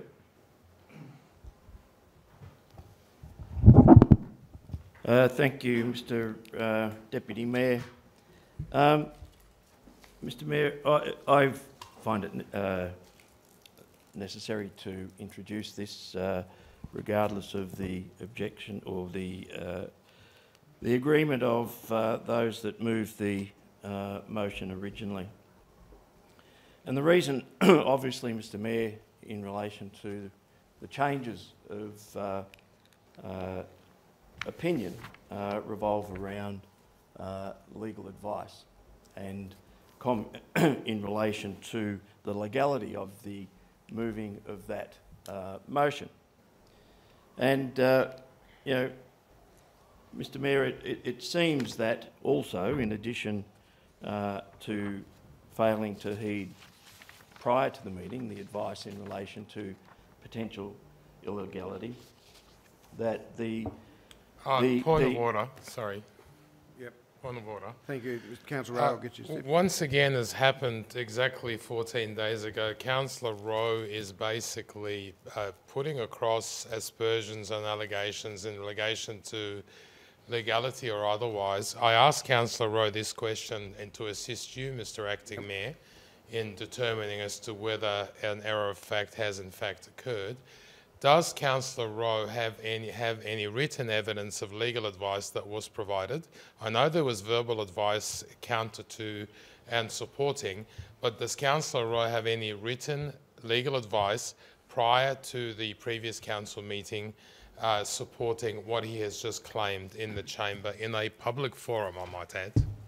Mr. Mayor, as Councillor Aziz has admitted, there was verbal advice to councillors in the pre-council meeting. I do not... Point of order again, Mr. Acting Mayor, and I'm sorry to do this. Quite sure what your first point of order was. Well, my point of order is that he's made a claim that there was legal advice, and I asked if there was any written legal advice to support his claim. Secondly, what I did say in full, to be fair to me, is that there were claims and counterclaims of material in that motion that was legal or otherwise. And so I'm not going to rehash the debate. I did say at the time that I did have legal advice, that what I was proposing was actually legal, and I've got a copy of that here tonight, which I'm happy to furnish if it adds to the quality of the debate. But then to say that there was legal advice against, sure, there may have been some verbal advice, but we face that situation all the time as a council. And so unless he's got written proof of that, I ask that he not make that claim as he has. Councillor Rowe, do you want to respond? No. No. I'll simply say, I won't rule in anyone's favour or against, I will simply say that we were offered some advice tonight. I accept that. We were offered some verbal advice. I'm not sure whether it was based on written advice prior to that, but I'm sure in the matter of the debate it's going to come out. You know, hindsight's a wonderful thing, and I think, you know, today we're going to hear a bit about change of minds because of hindsight, but also based on legal advice. Certainly that's the way I was feeling about things. So I won't rule in anyone or against anyone. I'm going to allow the debate to continue. Thank you, Mr. Mayor. Well, it's, I do have written legal advice that in fact the motion was considered to be illegal, that the council had no right to impose a penalty or the penalty of changing the permit that was issued to Lockhaven Estate,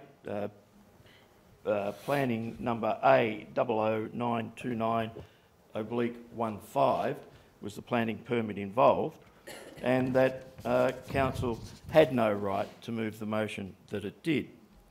In doing so, and had this rescission motion not been put forward by Councillor Flannery, myself and Councillor Jackson, potentially based on a letter from the Dackland organisation, who are the holders of that particular permit, that there would have been significant disadvantage placed upon them financially.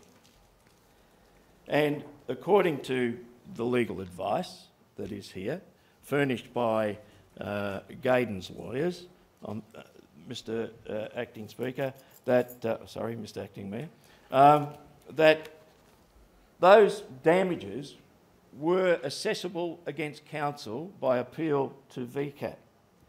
And they are quantified in a letter from Dackland. Additional costs of interest incurred on the project over this period would equate to $2.5 million. But not only, Mr Acting Mayor, that it would have impacted upon residents of Cranbourne West, potential new residents who had already signed contracts to buy blocks of land in that estate, to be part of the community.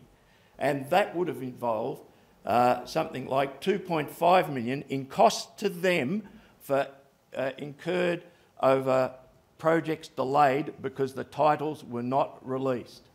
So, Mr Deputy Mayor, there is more than one victim. There's certainly the developer, but there are the hundreds of people that have purchased blocks of land in there who would have had some 15% of existing builder construction, 15% added to of existing construction contracts. So, Mr Mayor, it shows that the wording of that motion, and I would suggest that the wording of the next motion, has no consequence for, as this legal advice says, the concept of natural justice, which is a requirement upon the local government to conduct its business with mind of, or the notion or motion of unfairly seeks to confer advantages upon another. And Mr Mayor, Acting Mayor, I commend those who voted with us. I commend Councillor Flannery for his courage in stepping up and signing the rescission motion. The purpose of the rescission motion was to right a wrong, was to legalise the actions of council, and I commend it to the members. 5 seconds to spare. Well done, Councillor Rowe. Your seconder was Councillor Aziz. Do you wish to... oh, I shouldn't have asked. There being no dissent, do we need to have any further debate? Because I imagine there's going to be debate on the next one. Mr Acting Mayor, yep. The reason I chose to second it was to avoid the sort of nonsense, quite frankly, that Councillor Wright has just introduced. And the reason I chose... Point of order. Yeah, I was waiting for that. Thank you. Thank you, Mr Mayor. Relevant? Yes. We have had the introduction. There is no opposition motion. No, I agree. I'll rule in your favour, Councillor Rowe. Councillor Aziz, if you can keep moving. Relevance of the word nonsense, that was a statement of opinion. So I'm not sure how that can be considered relevant or irrelevant. But anyway, the reason I chose to second it, even though it's going against the motion that I moved 2 weeks ago, is to actually spare us that sort of diatribe. And now I choose not to speak either way, because I'll be making an introduction to the next motion, which I have obtained approval through yourself, Mr Acting Mayor, to introduce. And I'll be addressing head-on the very issues and the erroneous issues raised by Councillor Rose. So no, I don't wish to make a statement. There being no dissent, I'll declare the rescission motion as... Oh, sorry. Do you have a question? Yeah, Thank you, Mr Deputy Mayor. Well, I just wanted to put one thing, to clarify my point of view, is that I see two sides, two developers, one on the left-hand side, one on the right-hand side. We're talking about an intersection being built. I can see that we're using this as a point of safety. We've got it down as a point of safety. We need the road to be built purely and simply the roundabout, the intersection, whatever it is, because of safety. But to me, as a man that turns around and tries to get on the side of the honest side of things, I want to find out. There's two sides to this. One pushing this way, one pushing that way. The two developers won't come together as one to work out why we can't solve this. Why can't we be in joint partnership to build this road for our community? If we're really talking about safety, the two developers should come together rather than saying, I don't want to pay for it, I don't want to pay for it. And why are we pushing this? Why are we pushing this agenda? Now, I've just got to work out why we're pushing this agenda. Is it because we've got friendships with these developers and we're trying to Point of order. Okay, Point of order. So have a seat, please. Yep. Point of order is that there is a very dangerous aspersion being cast on both Councillor Rowe and myself in relation to this. The only agenda that I'm pushing is held here in my hand, which is the letter that we've all received from the Community Action Group, which represents 1,100 residents and is clearly concerned about the safety issues that are being brought about as a result of the questions raised around this intersection. So for Councillor Flannery, with all due respect, to come and cast that aspersions on either of us is unacceptable. What we are doing is debating a planning issue legitimately that has a connotation or another, and that isn't, in my view, a legitimate debate to be had in this chamber, and I'm going to use my introduction to the motion to highlight exactly why it's legitimate. So I don't believe you have actually added to yourself or the debate in any manner by casting those aspersions. Councillor Flannery, I'm quite disappointed. What I will say is I was giving you a lot of leeway there because there is no dissent, there was no need for, there's no more debate. But so unless you've got a question, you need to be a bit more succinct with a question rather than debate. Thank you, Mr Deputy Mayor. Question is, why don't the council officers get the two developers together and try and resolve this once and for all, 50-50, down the middle, problem solved, safety is averted. Is that a question to the officers? Yes, Mr Fitchett. Yes, through you, Mr Deputy Mayor, just in relation to the point raised by Councillor Flannery, as has previously been reported to Council, Council officers have endeavoured to bring the two parties together, probably starting about 2 to 3 years ago, and at that point in time, and subsequent to that, there hasn't been able to be agreement reached between the two parties. Okay, thank you. There being no dissent, I will declare that motion carried, which is the rescission motion. Councillor Aziz. I'm a bit reluctant, but I will. I'll hand it over. I'll just ask, let's keep the debate not personal and let's keep it to business. So, I hope so. Thank you, Mr Acting Mayor. I'd like to move the recommendation before us on the screen. Now, there's a couple of issues here. One issue, before I launch into this, and I'll move that in my name. Yep, so we need a seconder. Oh, sorry. Yep. Can we confirm it's the correct motion if we go down? Yeah, that is the correct motion.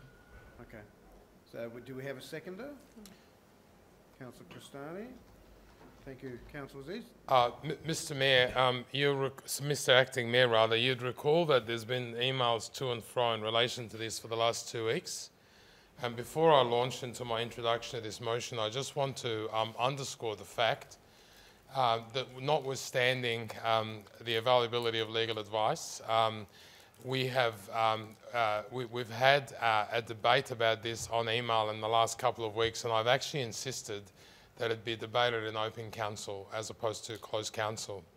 And the reason for that is in the interest of transparency. So I still stand by that decision, and I now wish to introduce, but the reason I asked for that is because of my concern about moving something that was initially debated in open council at the previous council meeting and then having that discussed in closed council. It's not a look for transparency, Mr. Acting Mayor, so I'm glad that the decision has been made for us to discuss this in open council.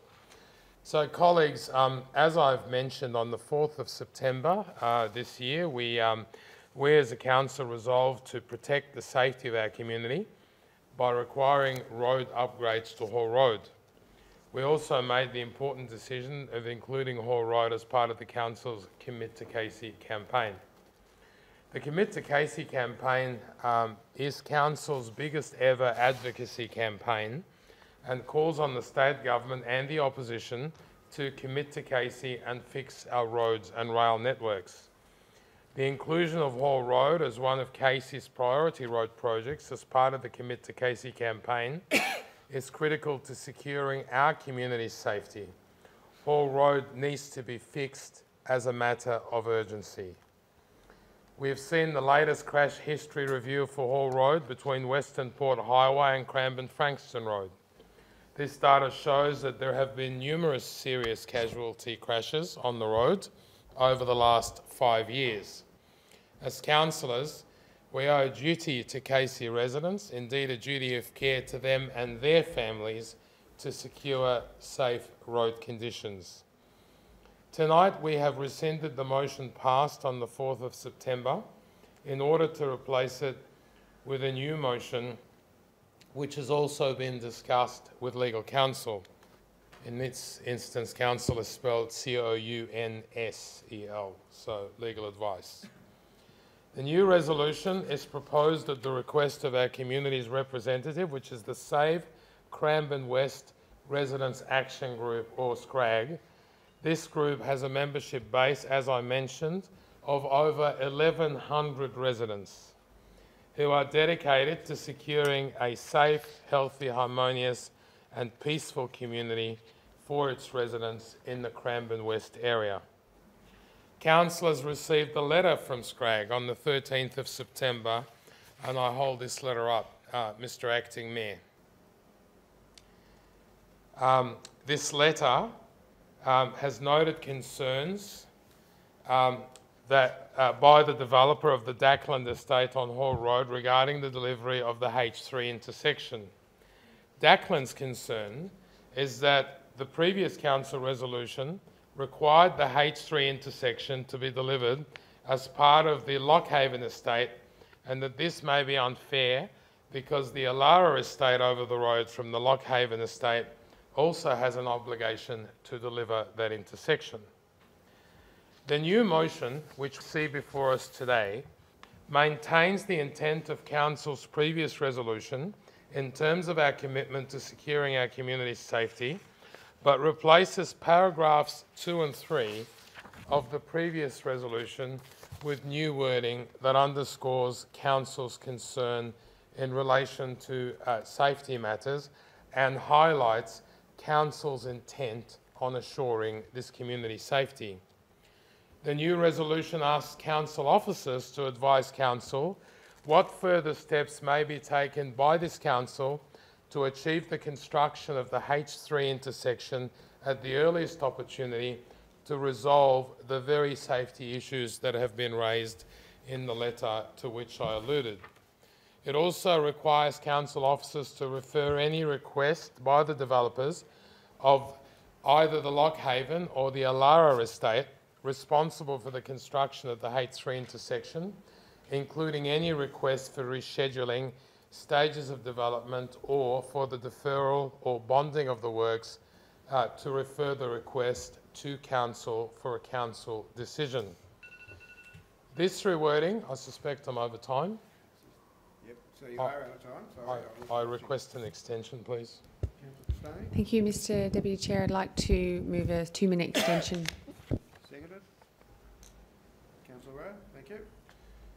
Thank you. This rewording, Mr. Acting Mayor, ensures that Council will now make any planning decisions affecting the delivery of the H3 intersection here at Council, and therefore underscoring again the critical consideration of securing a safe intersection for our residents. I also wish to note that the report that Council received at its last meeting on the 4th of September noted that the H3 intersection is needed because of development to both the north and south ends of Hall Road.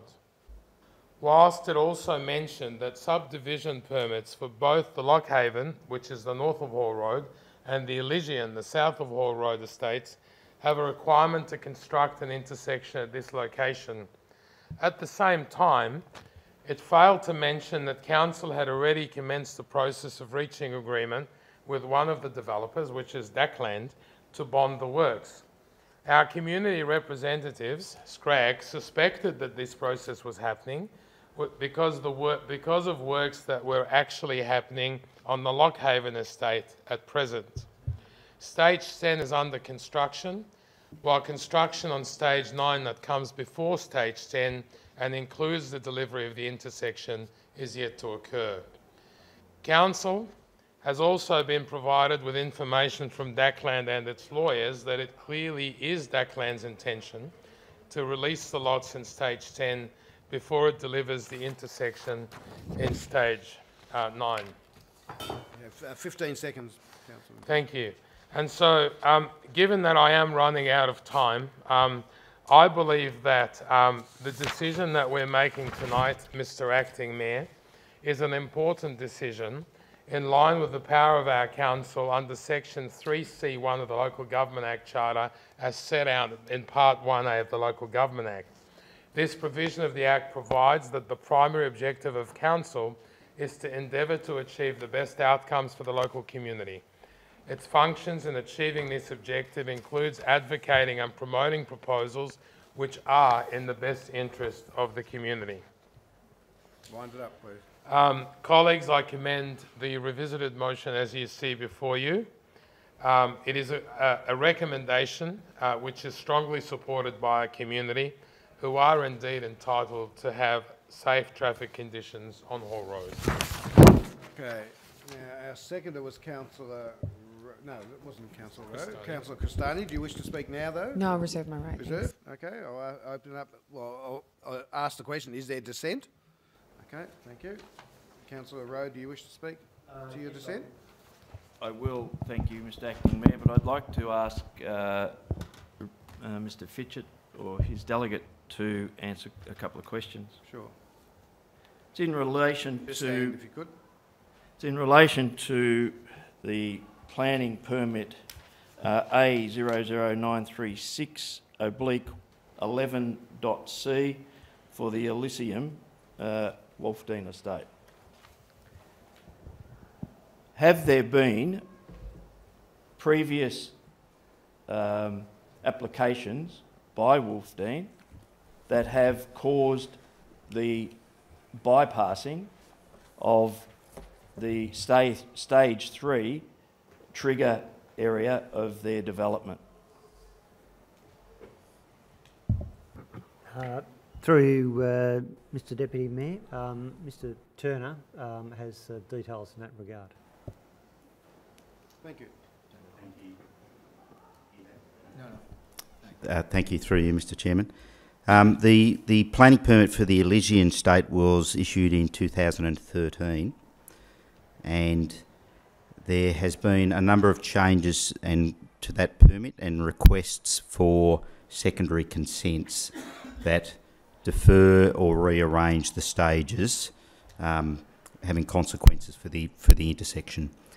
So there have been requests and consents given that enable deferral a number of times of the intersection delivery for the Elysian estate. Yep. Further question, thank you, Mr. Acting Mayor. So just to get it right, that their request to defer and to alter the order of construction prior to the commencement of Dackland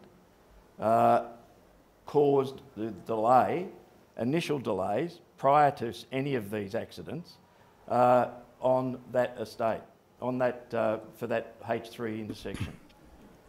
Through you, Mr Chairman, the permit, as I said, goes back to 2013. There's been a number of changes. The permit condition is actually a Vic Roads condition, and Vic Roads also consented to those changes that occurred, that have been allowed throughout that period of time since the 2013 permit was issued.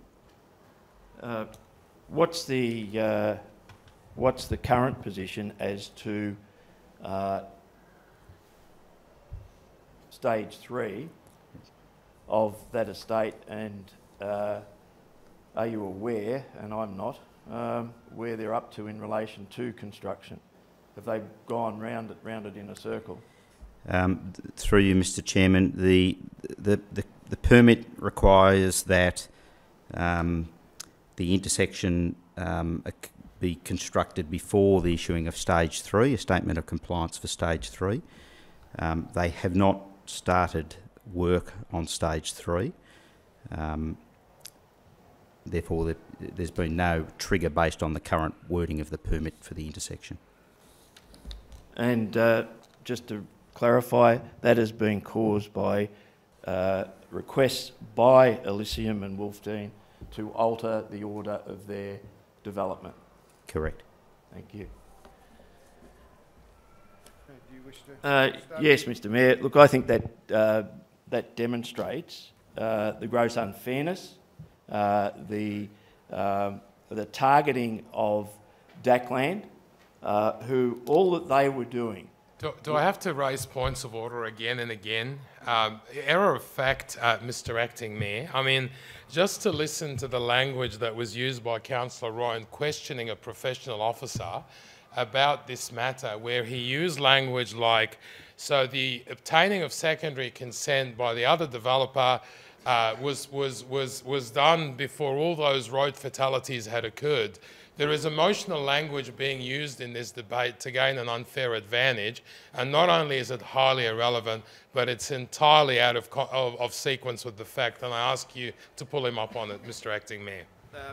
Councillors, this is what I will say to Mr Councillor Rose. I agree, I think it's emotive language, but I also say you're guilty of it yourself at times. So I just want to ask both people, or all the people in the debate. Point of order against you. Thank Can you. I ask you to point out at what stage in the debate did I use emotional language of the calibre that is being used by Councillor Rowan to the depth to which he's stooping, other than the fact that I produced a letter from the Residents' Action Group pointing to safety concerns?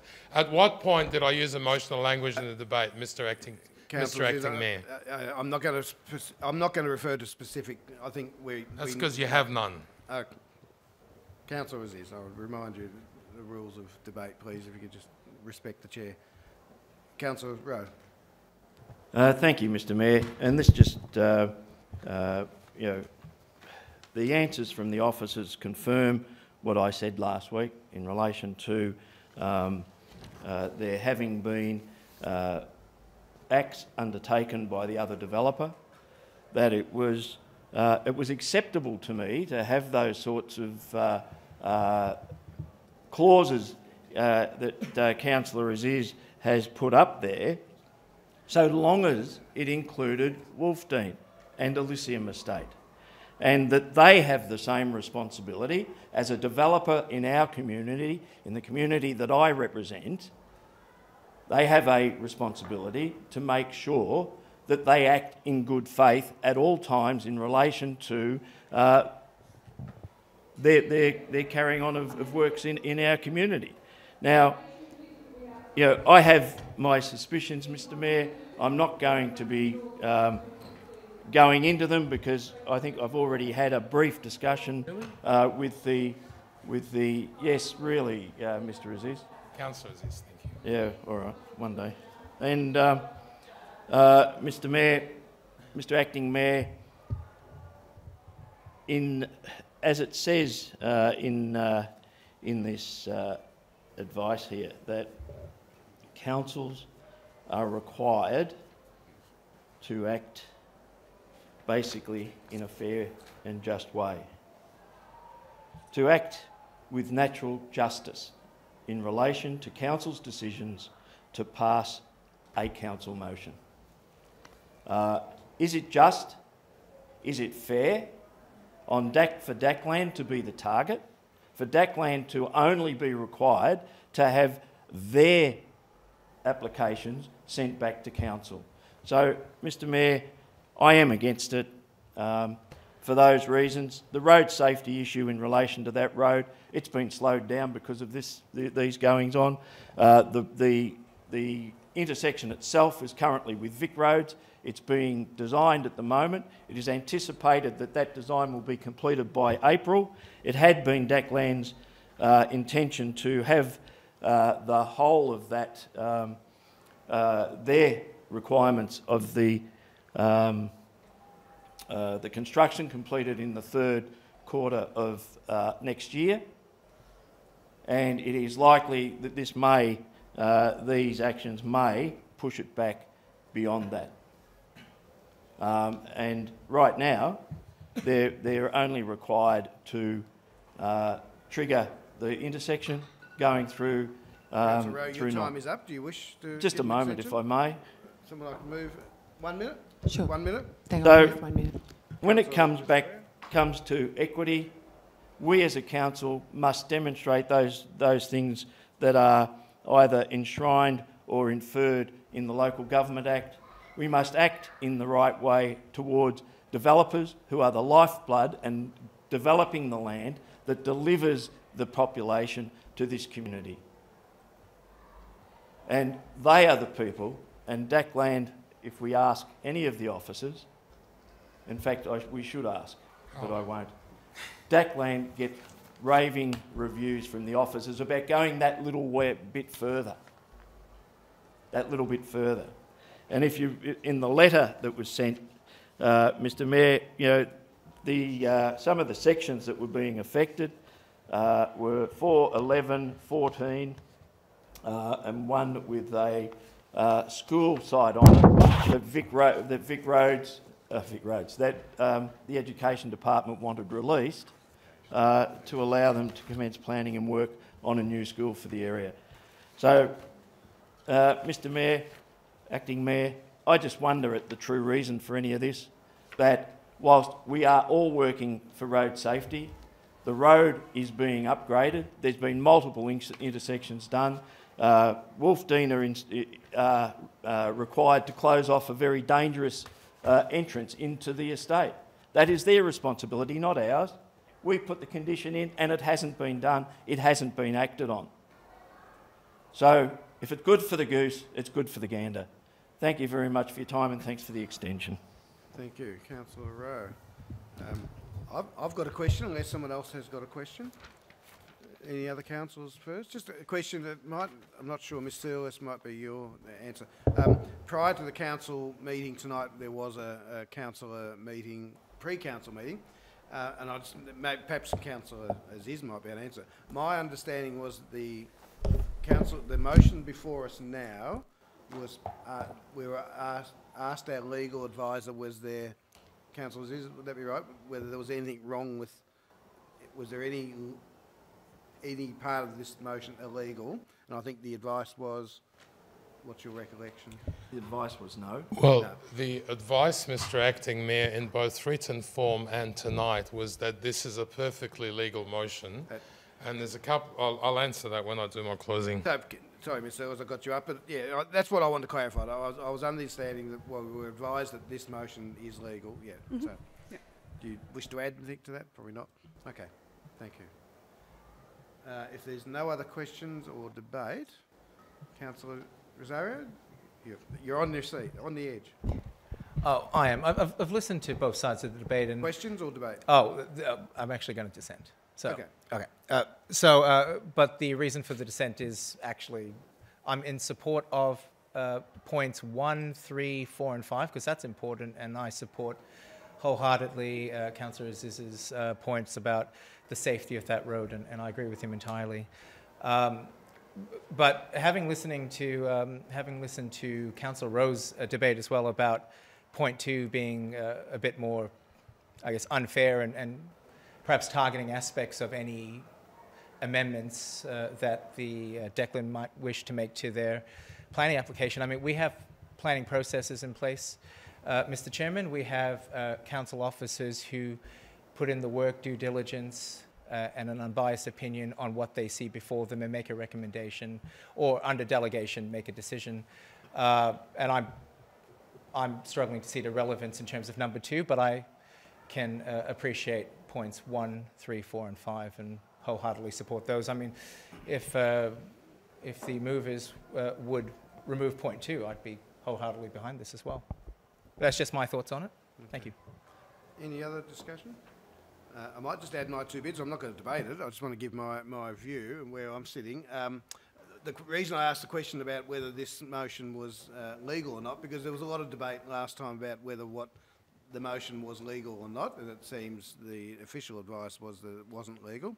But I'm satisfied with the comments tonight that this current motion before us is legal. Whether it's fair or not, a lot of motions we consider might be considered unfair by some people, but tonight, in previous debates, we've talked about the legality. So tonight, I'm accepting that this is, if it's been advised that it's legal, that I'll support that. Councillor Aziz, do you want to sum up? Yeah, look, I'll sum up, Mr. Acting Mayor, and I'll sum up, and I'll be as brief as possible, because I just want to tackle this issue of fairness and bias head on.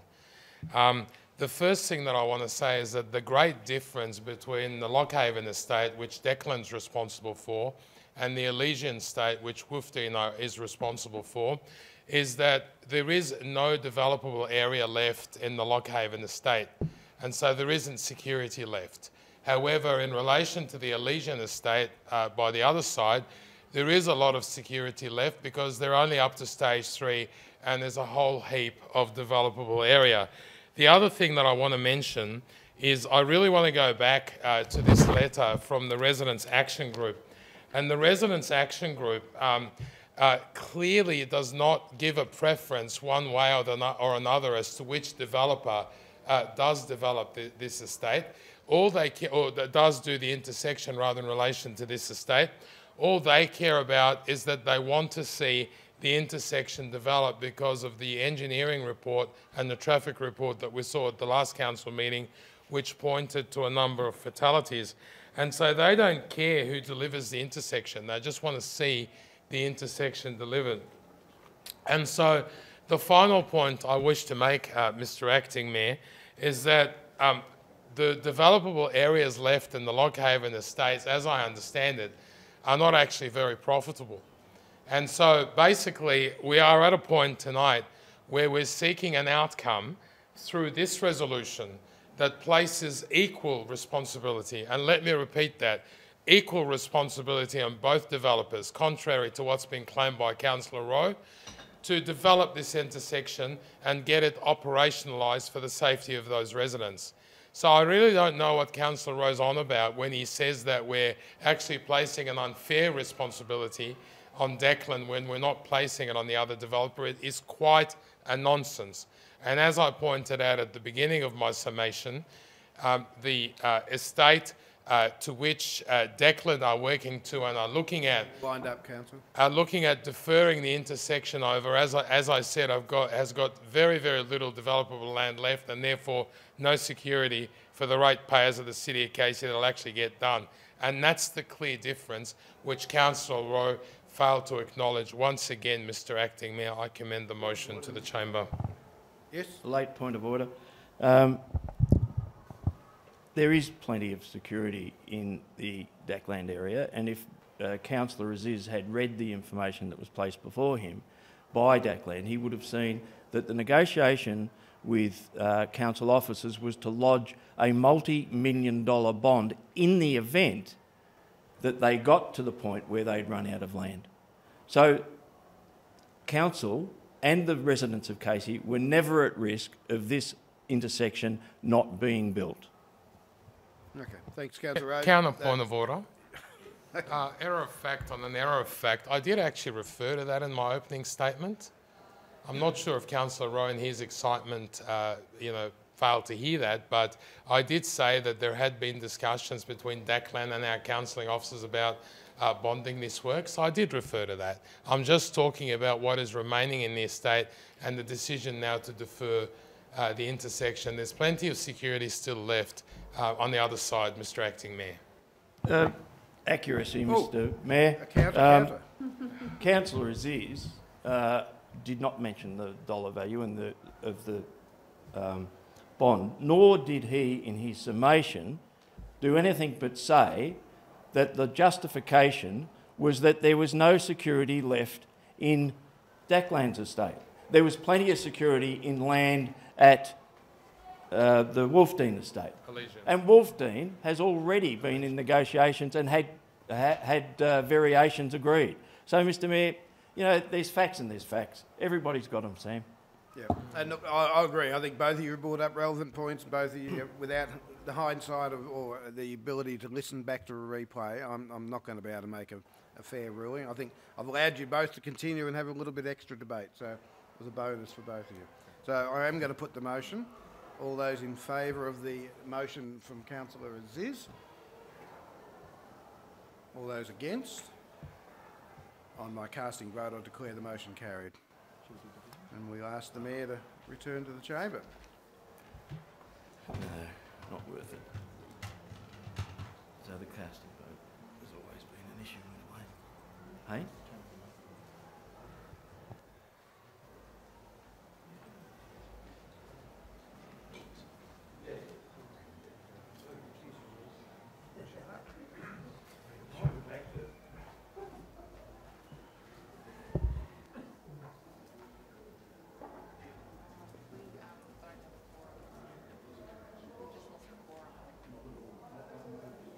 What? 2, 4. We're just waiting on Jeff. We just have to wait for Jeff. Yeah, they're coming back. So how do we suspend local laws? How do we do that? Well, he can't move the suspension of local laws if there's no Not one to now. suspend.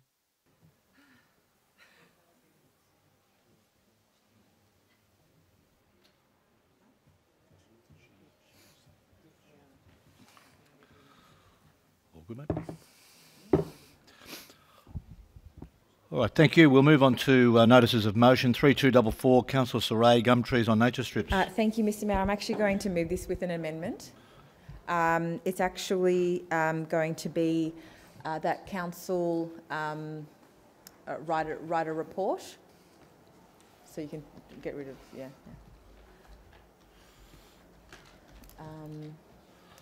with an update on gum trees on nature strips and any solutions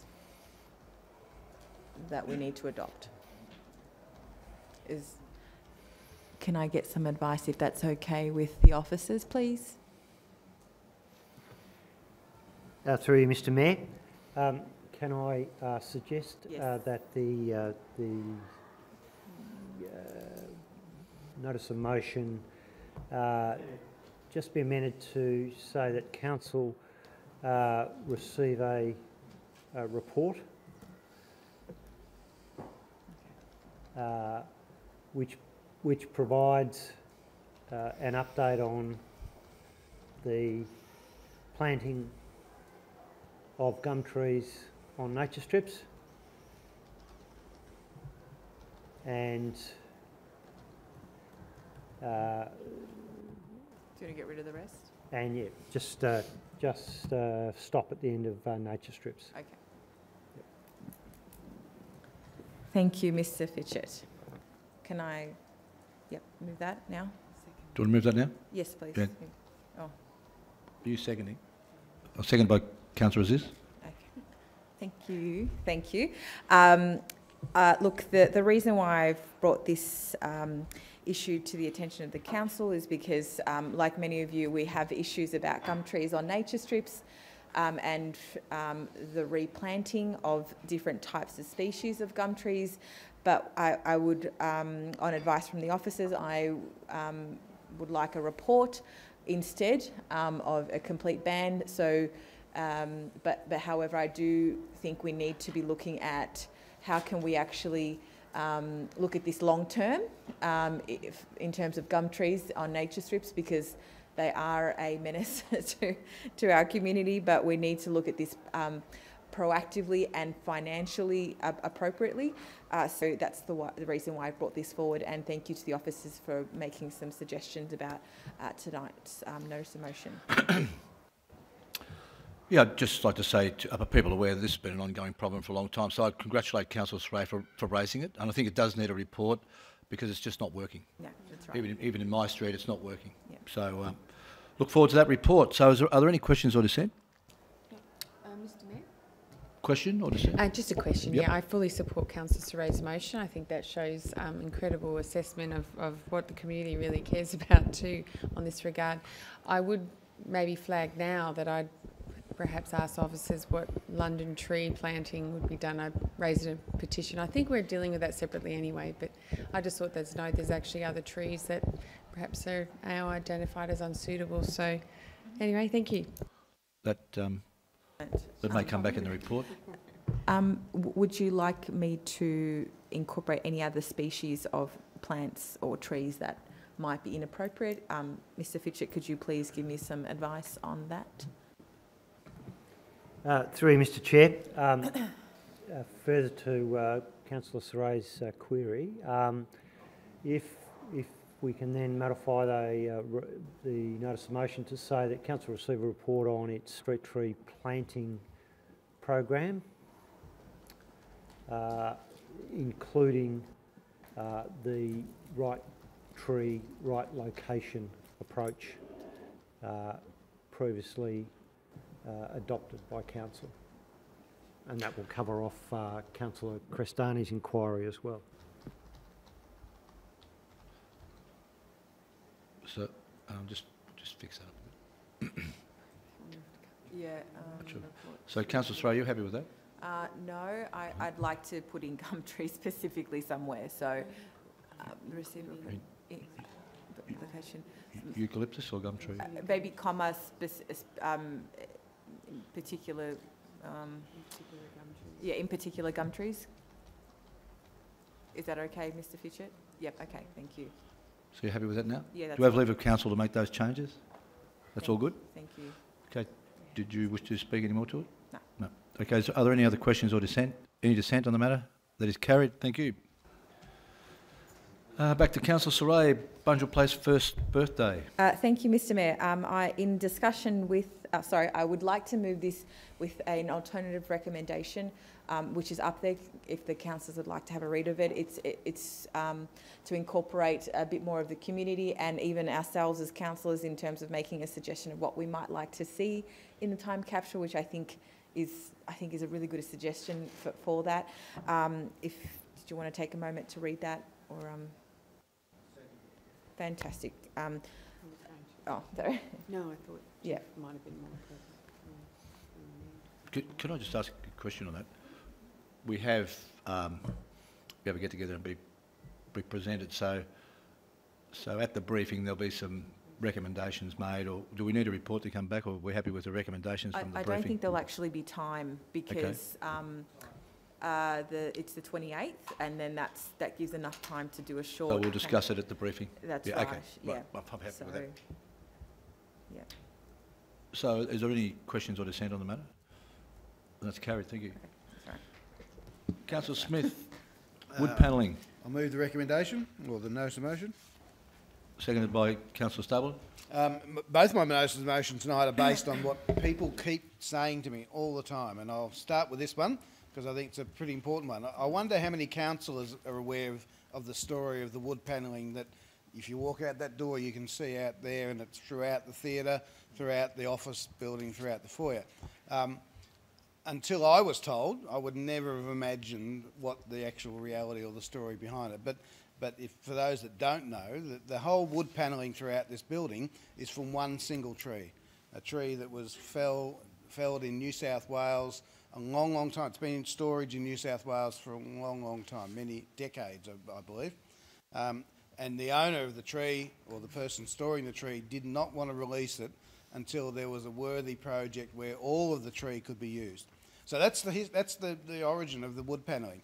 But no one knows that unless you're told that. Yeah. No one out there in the foyer is telling any visitors that come in about it, because someone told me. They actually asked one of the concierges or someone out there, tell us the story of the panelling. No idea, absolutely no idea. So it's a story that I tell lots of people, and the common reply you get from them is, why aren't we telling that story? It's such a good story. So what I'm proposing is, why don't we have some sort of display out there, whether it's a framed thing. There'll be possibly a recommendation come back and say, let's do it digitally. Well, I've got a real problem with that, and I'll talk about that in my next motion. But the report could come back and talk about how we could tell that story so that people who come in this building know that the panelling is from one tree. I'd love to, I've asked to see it, no one's been able to show it to me, whether it may not even exist. I'd love to see a photo of the tree, of the original tree in all its glory, but I haven't been able to get a satisfactory answer to that one. So basically, I'm asking for such an amazing story about that wood panelling and the way that it's used throughout this building. We need to be telling it, and we should be proud of it. Thank you, Councillor Smith. Councillor Stable, on question or dissent? Question. Thank you, Mr Mayor. I love this notice of motion. I'm so glad you raised it, Councillor Smith, because I think it's a story that has to be told. I was telling this story yesterday at a brand new retirement village called Casey Grange in Cranbourne West, and they were so impressed with the story. So that said, I wondered, with Councillor Smith's indulgence, if I could add an extra dot point, and that is that we tell the story of the cenotaph, because we've got two really wonderful stories to tell, more than just the building. These are just wonderful, I suppose, components of the building. The cenotaph, for example, we could tell the story of what actually exists there, but what a lot of people don't realise is there is a series of pillars, and they actually have Morse code written on them.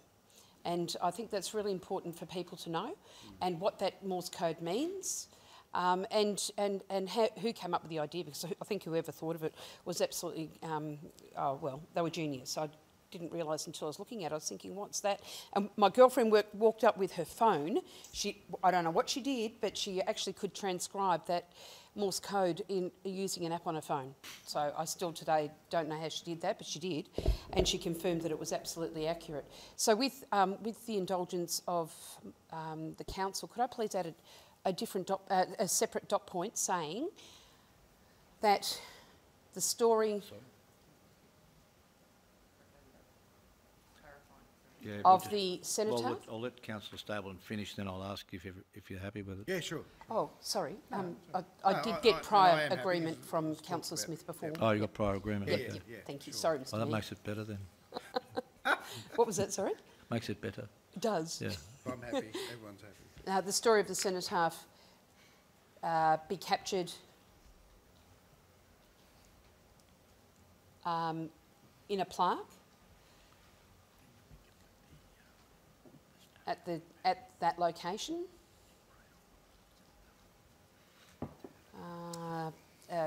stating the date of opening, which was a really special day. This was all done in consultation with the Berwick RSL, of course, and the special components including the Morse code pillars. Is that right? Yeah, love it. Good. Thank you, Mr. Mayor. So we have leave of council for that, to those changes? Yep, we do. So, are there any dissent on the matter? I want to talk about it. Oh, sorry, I have on that one. Sorry. Councillor Serrata, do you want to say something? Yes, I'd like to make you Are you aware. Yes, I think this is a fantastic idea. I congratulate Councillor Smith on this. In America, they actually do this very well, where everywhere you go, there's a piece of history on a footstep or on a plaque or on a statue. And I think overall, it would be great if we could have a more of a historical push in our local area. But this is great. This is a great start. But I think we could actually definitely get this. We could have more historical plaques in our city, particularly Berwick and Cranbourne, our older cities. We've just had 150th birthday in both Cranbourne and Berwick. So I congratulate Councillor Smith on this, because this is the first step to recognising our past in our city of Casey. Thank you. Thank you, Councillor Soraya. Was there anyone else? Councillor Rosario. Thank you, Mr. Mayor. And are you aware? And our councillors aware, I actually agree with Councillor Smith on this and my fellow councillors, because that is a great story to tell, and I do tell the same story. I actually thought the tree was from Europe, though, and brought over here. No, Is it's it? the legs. Is it? Oh, well, there you go. Oh, Bunjil's legs were brought from Europe. Well, there you go. That's another interesting fact. Germany. Excellent. And perhaps Councillor Smith might want to consider, or I'll just make an open comment about whether the Bunjil Place website should have references to interesting facts like this as well. I've taken a look. I haven't seen any reference to that sort of interesting fact, or Bunjil's legs being from, you know, the wood being from Europe, high quality wood and so forth. And these are the kind of things that I think we should capture and perhaps put up there as well. Just a thought. To the officers, can that be in the report? Where the timber was from? Sorry? I was just asking the officers, what you just mentioned, can it be in the report that's been asked for? Yeah. Councillor Stable. Sorry, Mr Mayor, just one thing briefly, and just to reaffirm everything that's been said in relation to this notice of motion. The other day I was in the city and I took a photo of Scott's Church, and it was a photo of a plaque dedicated to Dame Nellie Melba. What I didn't know is that Dame Nellie Melba's, that's her stage name, and it's named after the city of her birth, city that she lived in, being Melbourne, and it was on Scott's Church because her father built that church as well as the exhibition buildings. I mean, there was so much detail on this plaque. So I took a photo of it and I took it home, and I was sitting with my dad having a cup of coffee, and I said, have a look at this, Dad, did you know? Because we were very familiar with her, her wonderful estate out at Dixon's Creek, Yarra Glen, and it's information he didn't even know, and he's a bit of a history buff. So, you know, I think these things are really important, and I really do congratulate Councillor Smith for raising this notice of motion. Thank you.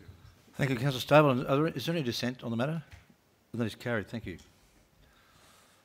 Councillor Smith, branding and displays. Yeah, I'll move the recommendation. I may change a bit of wording, but we'll just see. Well, we'll change the wording before we get a second. Won't do it yet. You want to second it before you do the rules? No, we'll keep it as that at the moment. Okay. Yeah. Seconded by Councillor Cristani. Okay. So, no, everyone knows I love Bunjil Place, and it moves me every time when that lift opens, and you come out and see what's happening. Out there tonight, there was a primary school concert. They've been here for 4 shows. One primary school from Cranbourne did 2 shows today, 2 shows tomorrow. Who'd have thought that a single primary school in Casey would have, what's that, nearly 3,000 tickets going to a school concert. I popped into the theatre after council meeting last Tuesday. There was a school show. Only saw a couple of minutes of it, but you know, really impressive. Full house. It was great. And I really have a lot of respect for the people who are managing it and working in this place, but I still reckon there's a bit of improving to go. We're 12 months down the track, and there are things that I believe should have happened, and I think council has resolved to do some things, I think nearly 2 years ago, and they still haven't happened. I'll go through them. This building, and residents tell me all the time, has no recognition of Casey's history, no recognition of City of Berwick history, City of Cranbourne history. It's all gone. It's all disappeared.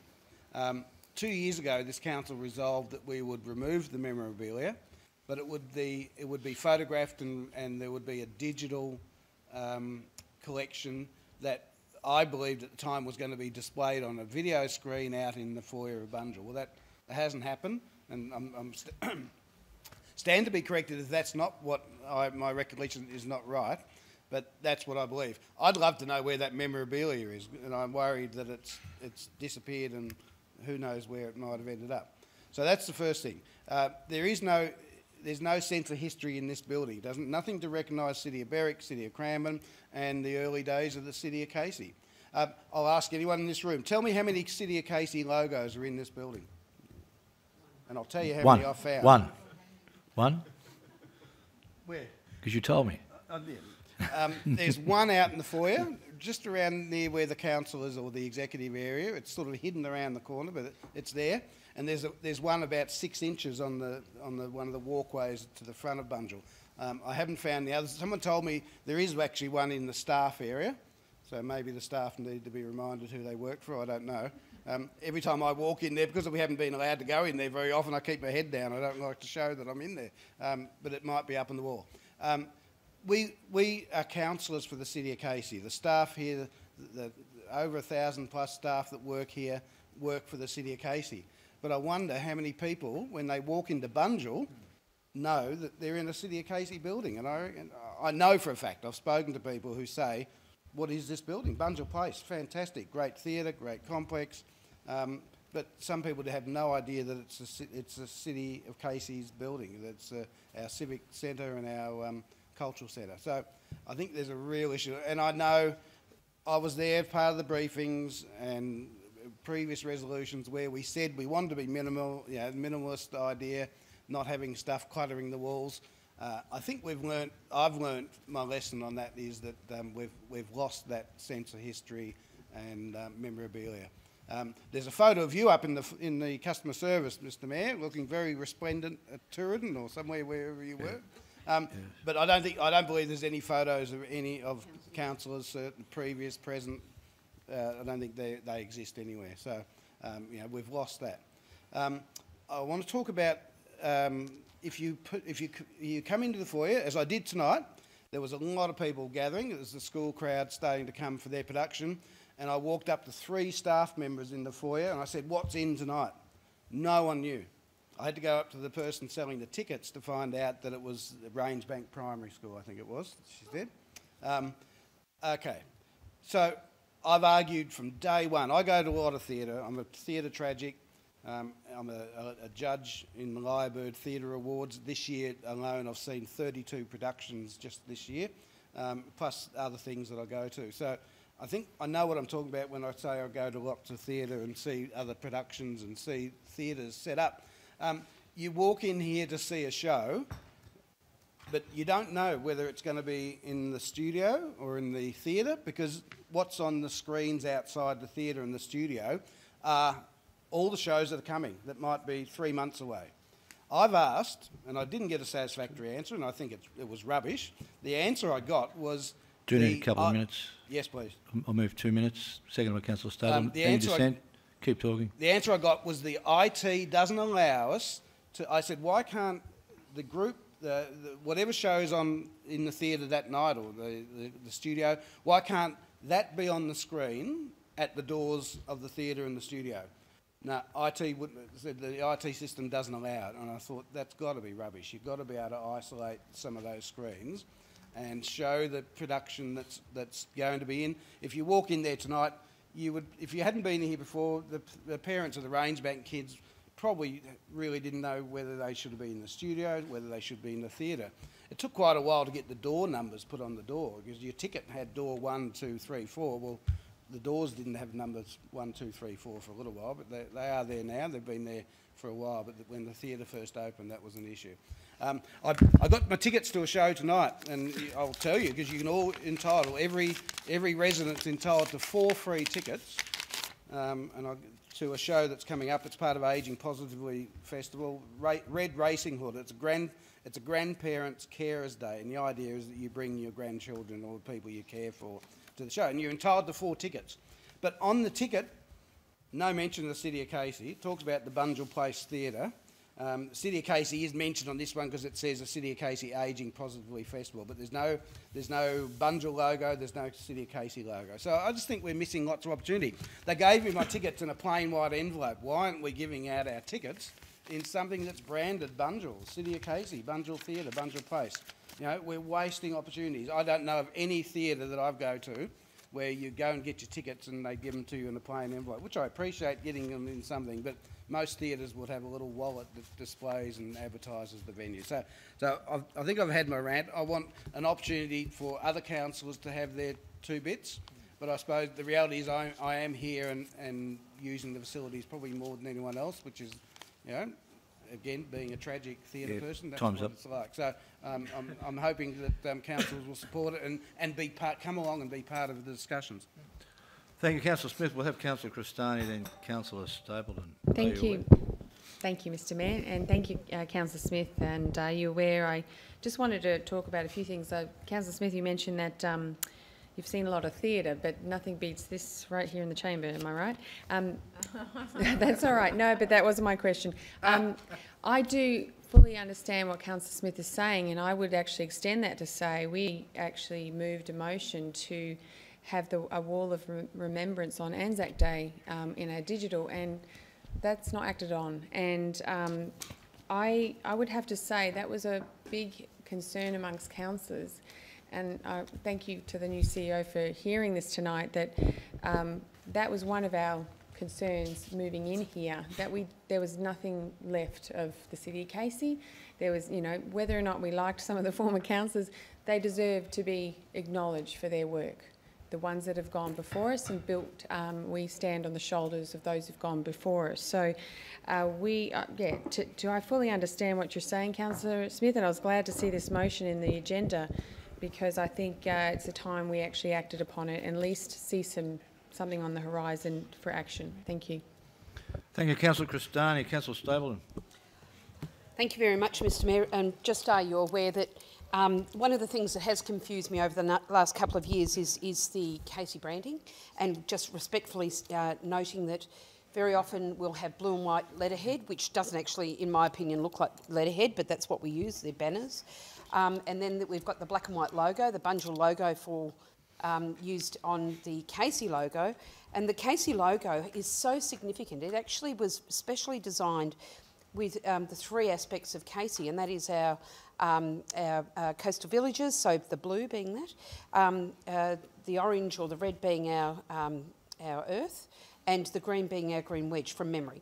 So there were some really significant aspects to that logo, and I loved it. I loved to see it on our letterhead. I loved to see it when you came up to the City of Casey. Loved to see it on the uniforms, and I just think in terms of branding, number one, that's what I'd like to see return. But number two is just some consistency, because we don't actually have that at this point in time. And I'm sorry, I probably wouldn't have raised it in council other than Councillor Smith raising this. And I just think without changing this notice of motion, just if council officers could take that on board, and we look for some consistency in the branding for City of Casey and bring back our logo. Thank you. Thank you, Councillor Stapleton. Is there any dissent on the matter? No. Or you want to talk? Yeah. Sorry. Oh, you were? Yep. Thank you, Mr Mayor. Okay. I fully support this as well, and I agree with everything that's been said about being engaging, being able to see it's a City of Casey building.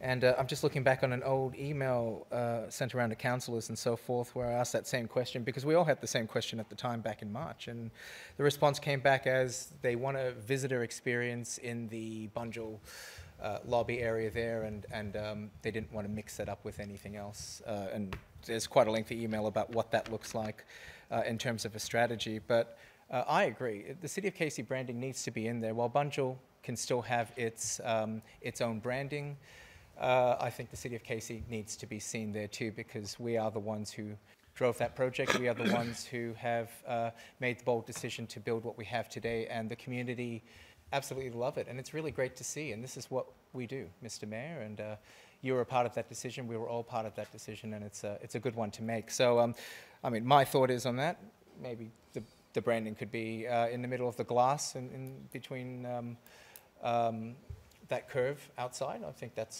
could be see-through, but whatever it is. Either way it goes, I'm happy to support this. I think a lot of these things can be discussed when we have the actual meeting. Yeah. So is there any dissent on the matter? Yeah. That's carried. Thank you. Are there any items of urgent business tonight, Councillor Stapleton? More than 8 months ago. Right? Yeah. Mr Mayor, I'd like to withdraw that request for an item of urgent business. Thank you. Withdraw? Okay. Are there any other items of urgent business councillors wish to introduce? Can I please get a mover and a seconder to move that council resolve itself into closed council and resume after a 5-minute adjournment? Moved by Councillor Flannery, second by Councillor Cristani.